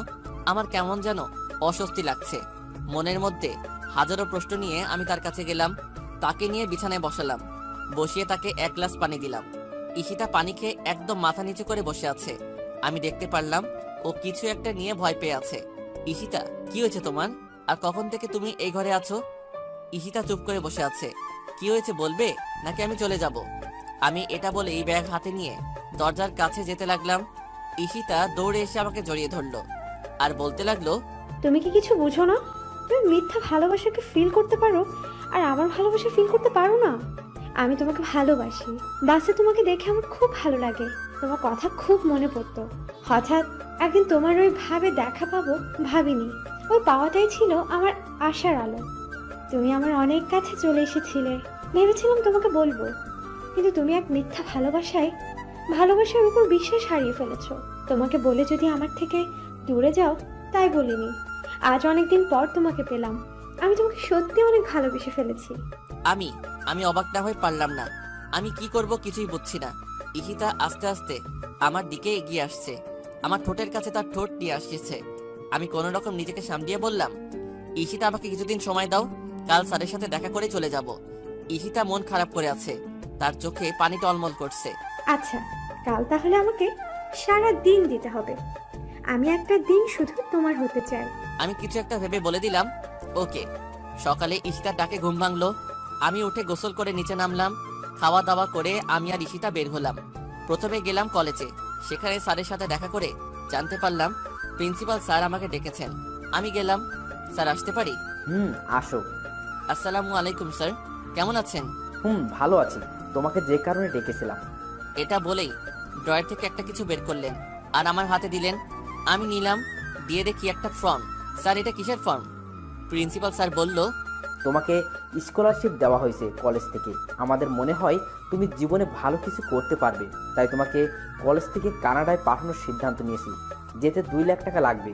আমরা সবাই মিলে তোমাকে 50,000 টাকা দিতে পারবো, আর বাকিটা তোমাকে ম্যানেজ করতে হবে। ধন্যবাদ স্যার, আমি আপনার উপর চিরকৃতজ্ঞ থাকব। কিন্তু আমি বা আমার পরিবার এতগুলো টাকা ম্যানেজ করতে পারবো না। আমাকে মাফ করবেন স্যার। এটা বলে স্যারের হাতে ফর্মটা দিয়ে বাইরে চলে আসছিলাম। রাফি, দাঁড়াও। আমি দাঁড়ালাম, দেখলাম স্যারের সাথে কি কথা বলে। স্যারের হাত থেকে ফর্মটা নিয়ে আমাকে নিয়ে কলেজ থেকে বের হলো। আমি কিছু বলি নাই। সারা রাস্তায় দেখলাম ঈশিতা একটা সুন্দর জায়গায় নিয়ে আসলো। আসলে এই জায়গাটা খুব সুন্দর। আমাকে কোনো কথা না বলে সে বসলে একটা জায়গায়। আমি কিছুক্ষণ দাঁড়িয়ে থাকার পর ঈশিতার পাশে গিয়ে বসলাম। ঈশিতা কিছু একটা ভাবছে। ঈশিতা, তোমার কি হয়েছে? চুপ করে আছো কেন? তোমার কি হয়েছে? আমার কিছু হয়নি। ঈশিতা, তুমি ফর্মটা নিলে কেন? রাফি, আমার একটা কথা রাখবা? বলো। ঈশিতা আমার হাত ধরে বলতে লাগলো, আমি তোমাকে একটা রিকোয়েস্ট করব, রাখবে? বলো। রাফি, তুমি কানাডায় যাও পড়াশোনা করতে, আর ওখানে একবার যেতে পারলে পার্ট টাইম একটা জব করে তোমার চলার খরচটা তুমিই চালাতে পারবে। আর তোমার বাবা মার কথা তুমি একদম চিন্তা করো না। আমি তোমার মা বাবাকে আমার নিজের করে নিব। আর তুমি যতদিন না নিজের পড়াশোনা করে আসছো, আমি তোমার বাড়ি থেকে তোমার মা বাবাকে দেখব। সব ঠিক আছে, কিন্তু আমি এতগুলো টাকা কিভাবে অ্যারেঞ্জ করব? তোমাকে এগুলো নিয়ে চিন্তা করতে হবে না, আর আমি দেখি কি করা যায়। আমাকে ঈশিতা এখন দেশের বাইরে পাঠাবে। আমি ঈশিতার জোড়াজোড়িতে রাজি হলাম। সন্ধ্যায় বাড়িতে গেলাম। ফ্রেশ হয়ে এসে আমার রুমে বসে আছি। এমন সময় ঈশিতা আসলো আমার রুমে। কি করছো? এই তো বসে আছি, আর ভাবছিলাম এতগুলো টাকা পাবো কোথায়। ঈশিতার হাতে কিসের যেন বাক্স ছিল, তা আমার দিকে বাড়িয়ে দিল। আমি দেখি কয়েকটা গহনা আছে। এগুলো কি ঈশিতা, আর আমাকে দেখাচ্ছ কেন? এগুলো আমার বিয়ের জন্য আম্মু আর ভাইয়া তৈরি করে দিয়েছিলেন, আর এগুলো আমি তোমাকে এগুলো দিলাম। এগুলো বিক্রি করলে আমার জানা মতে 1 লাখ টাকা মতো পাবে, আর বাকি টাকাগুলো ম্যানেজ হয়ে যাবে। তোমাকে এত চিন্তা করতে হবে না। ঈশিতা, তুমি এগুলো কি বলছো? এগুলো নেওয়া আমার পক্ষে সম্ভব না। আর তোমার একটা ভবিষ্যৎ আছে। আমি এতটাও স্বার্থপর হতে পারবো না। আর তুমি আমার জন্য এগুলো কেন করছো? রাফি, আমি তোমাকে ভালোবাসি, আর আমার সব কিছু তোমার। আমি জানি তুমি আমাকে ভালোবাসো না, কিন্তু আমার ভালোবাসার জন্য না হয় আমাকে এগুলো করতে দাও। আমাকে মানা করো না প্লিজ। এগুলো বলেই কান্না করতে করতে চলে গেল। আমি তার চলে যাওয়া দেখলাম আর ভাবতে লাগলাম, একটা মেয়ে এতটা কিভাবে ভালোবাসতে পারে। আমি ঈশিতাকে না পেলে হয়তো আমি বুঝতামই না ভালোবাসা কি জিনিস। তুমি সত্যি আমার জীবনে একটা অমূল্য রতন। আমি তোমাকে হারাতে পারবো না। আমি আমার সব দিয়ে তোমার ভালোবাসার মান রাখবো। ঈশিতা, আমিও না তোমাকে অনেক ভালোবেসে ফেলেছি। এগুলো ভাবতে ভাবতেই ঘুমিয়ে গেছি। রাতে মনে হলো আবার কেউ আমার বুকে শুয়ে আছে। আমি জানি এটা কে, তাই আর উঠলাম না। দেখি পাগলিটা কি করে। আমি যে তোমাকে আমার থেকেও বেশি ভালোবাসি, সেটা কি তুমি বুঝো না? জানি বিদেশে গিয়ে আমাকে ভুলে যাবা, ওখানে তো অনেক সুন্দর সুন্দর মেয়ে দেখবা, আমাকে ভুলে যাবে। আমি তোমাকে ছাড়া থাকতে পারবো না। আমি তোমাকে এত ভালোবাসি, আমার ভালোবাসার মানটা একটু রেখো। ঠিকমতো পড়াশোনা করো, করে দেশে ফিরে এসো। কথা দিচ্ছি, তোমার সামনে আমি আর কোনো দিনও আসবো না। কিন্তু তুমি যেদিন দেশে আসবা, আমি তোমাকে না হয় দূর থেকে একবার দেখবো। ঈশিতা জানে না আমি ওর সব কথা শুনছি। আমিও ঈশিতাকে জড়িয়ে ধরলাম। আমার পাগড়িটা কি আমাকে এত ভালোবাসে, আর আমি আমার পাগড়িটাকে ভালোবাসতে পারবো না? আমিও তোমাকে ভালোবাসি। ঈশিতা এবার সত্যি লজ্জা পেয়ে বলল, তুমি ঘুমাওনি বজ্জাত ছেলে? এটা বলেই দিল বুকের মাঝে কিল দিয়ে এক দৌড়। আর আমি বসে হাসতে লাগলাম। আমাকে সত্যি খুব ভালোবাসে। আমি রাতেই আব্বুকে ফোন দিলাম। কিরে, এত রাতে ফোন দিলি যে? কোনো বিপদ হলো নাকি? আব্বু, বিপদ একটা হয়েছে। আম্মুকে একটু ফোনটা দেন তো, আম্মুর সাথে কথা আছে। আব্বু ফোনটা আম্মুকে দিল। আমি আম্মুকে ঈশিতার সব কথা বললাম, আর সাথে কানাডায় যাওয়ার কথাটা বললাম। আমার কথা শুনে আম্মু মনে হয় খুব খুশি হয়েছে। আম্মু, তুমি আব্বুকে রাজি করিও, ঈশিতা আমাকে খুব ভালোবাসে আর ও খুব ভালো মেয়ে। আরে পাগল, তোকে বলতে হবে না, তোর বাবা সব শুনেছে আর সে রাজি। বাবা তুই এখন ঘুমা। আমি সকালে উঠে বসে আছি, ঈশিতা আসলো। তা স্যার, আপনার ঘুম ভেঙেছে? নিচে তো সবাই আছে। আমি আস্তে আস্তে ঈশিতার সামনে দাঁড়ালাম। ঈশিতাকে শক্ত করে জড়িয়ে ধরে বললাম, আমি তোমার কথা আমার আম্মুকে বলেছি আর তোমাকে দেখতে চেয়েছে। তুমি কি আমার বউ হবে? আমার হাত ধরে বুড়ি হবে, কিন্তু ভালোবাসাটা এখনকার মতোই থাকবে, অনুভূতিগুলো সব টাটকা থাকবে। আজ যেমনটা আছে। আমার বাবুর আম্মু হবে। জানি না। এটা বলেই মুখ ঢেকে লজ্জা পেয়ে হাসতে হাসতে চলে গেল। আমিও চলে গেলাম। সকালে নাস্তা করে রুমে আসলাম। এর মাঝে ঈশিতার সাথে একটা কথাও হয়নি। তাকে দেখতে খুব ইচ্ছা করছে। ঈশিতা আমার রুমে এসে বলতে লাগলো, তোমার ফর্মটা পূরণ করেছো? না গো, একটু করে দাও না। আমি পারবো না। আমি কি তোমার বিয়ে করার বউ নাকি? এখন আমার বউ না, তবে আমার হবু বউ। এটা বলেই পিছন থেকে জড়িয়ে ধরলাম। ঈশিতা লজ্জায় লাল হয়ে গেল। আমি আর ঈশিতা একসাথে ফর্মটা পূরণ করে করে কলেজে গেলাম। ফর্মটা জমা দিয়ে গহনাগুলো বিক্রি করলাম। বাড়িতে আসলাম। আমার এখন কিছুই ভালো লাগছে না। ঈশিতা আসলো আমার রুমে এসে কাঁদতে লাগলো আর বলল, আমাকে তুমি ভুলে যাবে না তো? তোমাকে খুব ভালোবাসি আমি। আমি ঈশিতাকে জড়িয়ে ধরে বলতে লাগলাম, আমার জন্য দোয়া করো, যেন আমি তাড়াতাড়ি পড়া শেষ করে ভালো একটা চাকরি করতে পারি। আর তোমাকে জানো, আমি এই পৃথিবীতে না আখিরাতেও তোমাকে আমার করে যেন পাই। আজ আমার মনটা খারাপ, সব কাজ হয়ে গেছে। 1 সপ্তাহ পর আমার ফ্লাইট। আমি ঈশিতাকে ছাড়া কিভাবে থাকবো? আব্বু আম্মুও আমাদের সম্পর্কটা মেনে নিয়েছে। দেখতে দেখতে আমার ফ্লাইটের টাইম হয়ে গেল। এয়ারপোর্টে আম্মু, আব্বু, ঈশিতা, তার মা সবাই এসেছে। আমার খুব কান্না করতে ইচ্ছে করছে। সবাইকে বিদায় দিয়ে আসছিলাম, পিছনে গিয়ে ঈশিতার কাছে ওকে জড়িয়ে ধরলাম আর কান্না করতে লাগলাম। আমার কান্না দেখে সেও কান্না করতে লাগলো। টাইম হলো, ফ্লাইটে গিয়ে বসলাম। আমার চোখ দিয়ে পানি পড়া যেন থামছেই না। আমি কানাডার এয়ারপোর্টে পৌঁছালাম আর দেখলাম আমাদের কলেজের নাম আর আমার নাম নিয়ে একজন দাঁড়িয়ে আছে। আমি গেলাম, আমার পরিচয় দিলাম। আমাকে নিয়ে গেল তার গাড়ির কাছে। গাড়িতে বসলাম। প্রায় 50 মিনিট পর আমাকে একটা বাড়ির কাছে নিয়ে নামিয়ে দিল। বুঝলাম এখানে আমার থাকার ব্যবস্থা করা হয়েছে। আমি ভিতরে গিয়ে দেখলাম অনেক সুন্দর ঘর। আমি ফ্রেশ হয়ে আব্বু আম্মুর সাথে কথা বললাম। আর কথা বলা শেষে ঈশিতাকে ফোন দিলাম আর ওর সাথে অনেক কথা বললাম।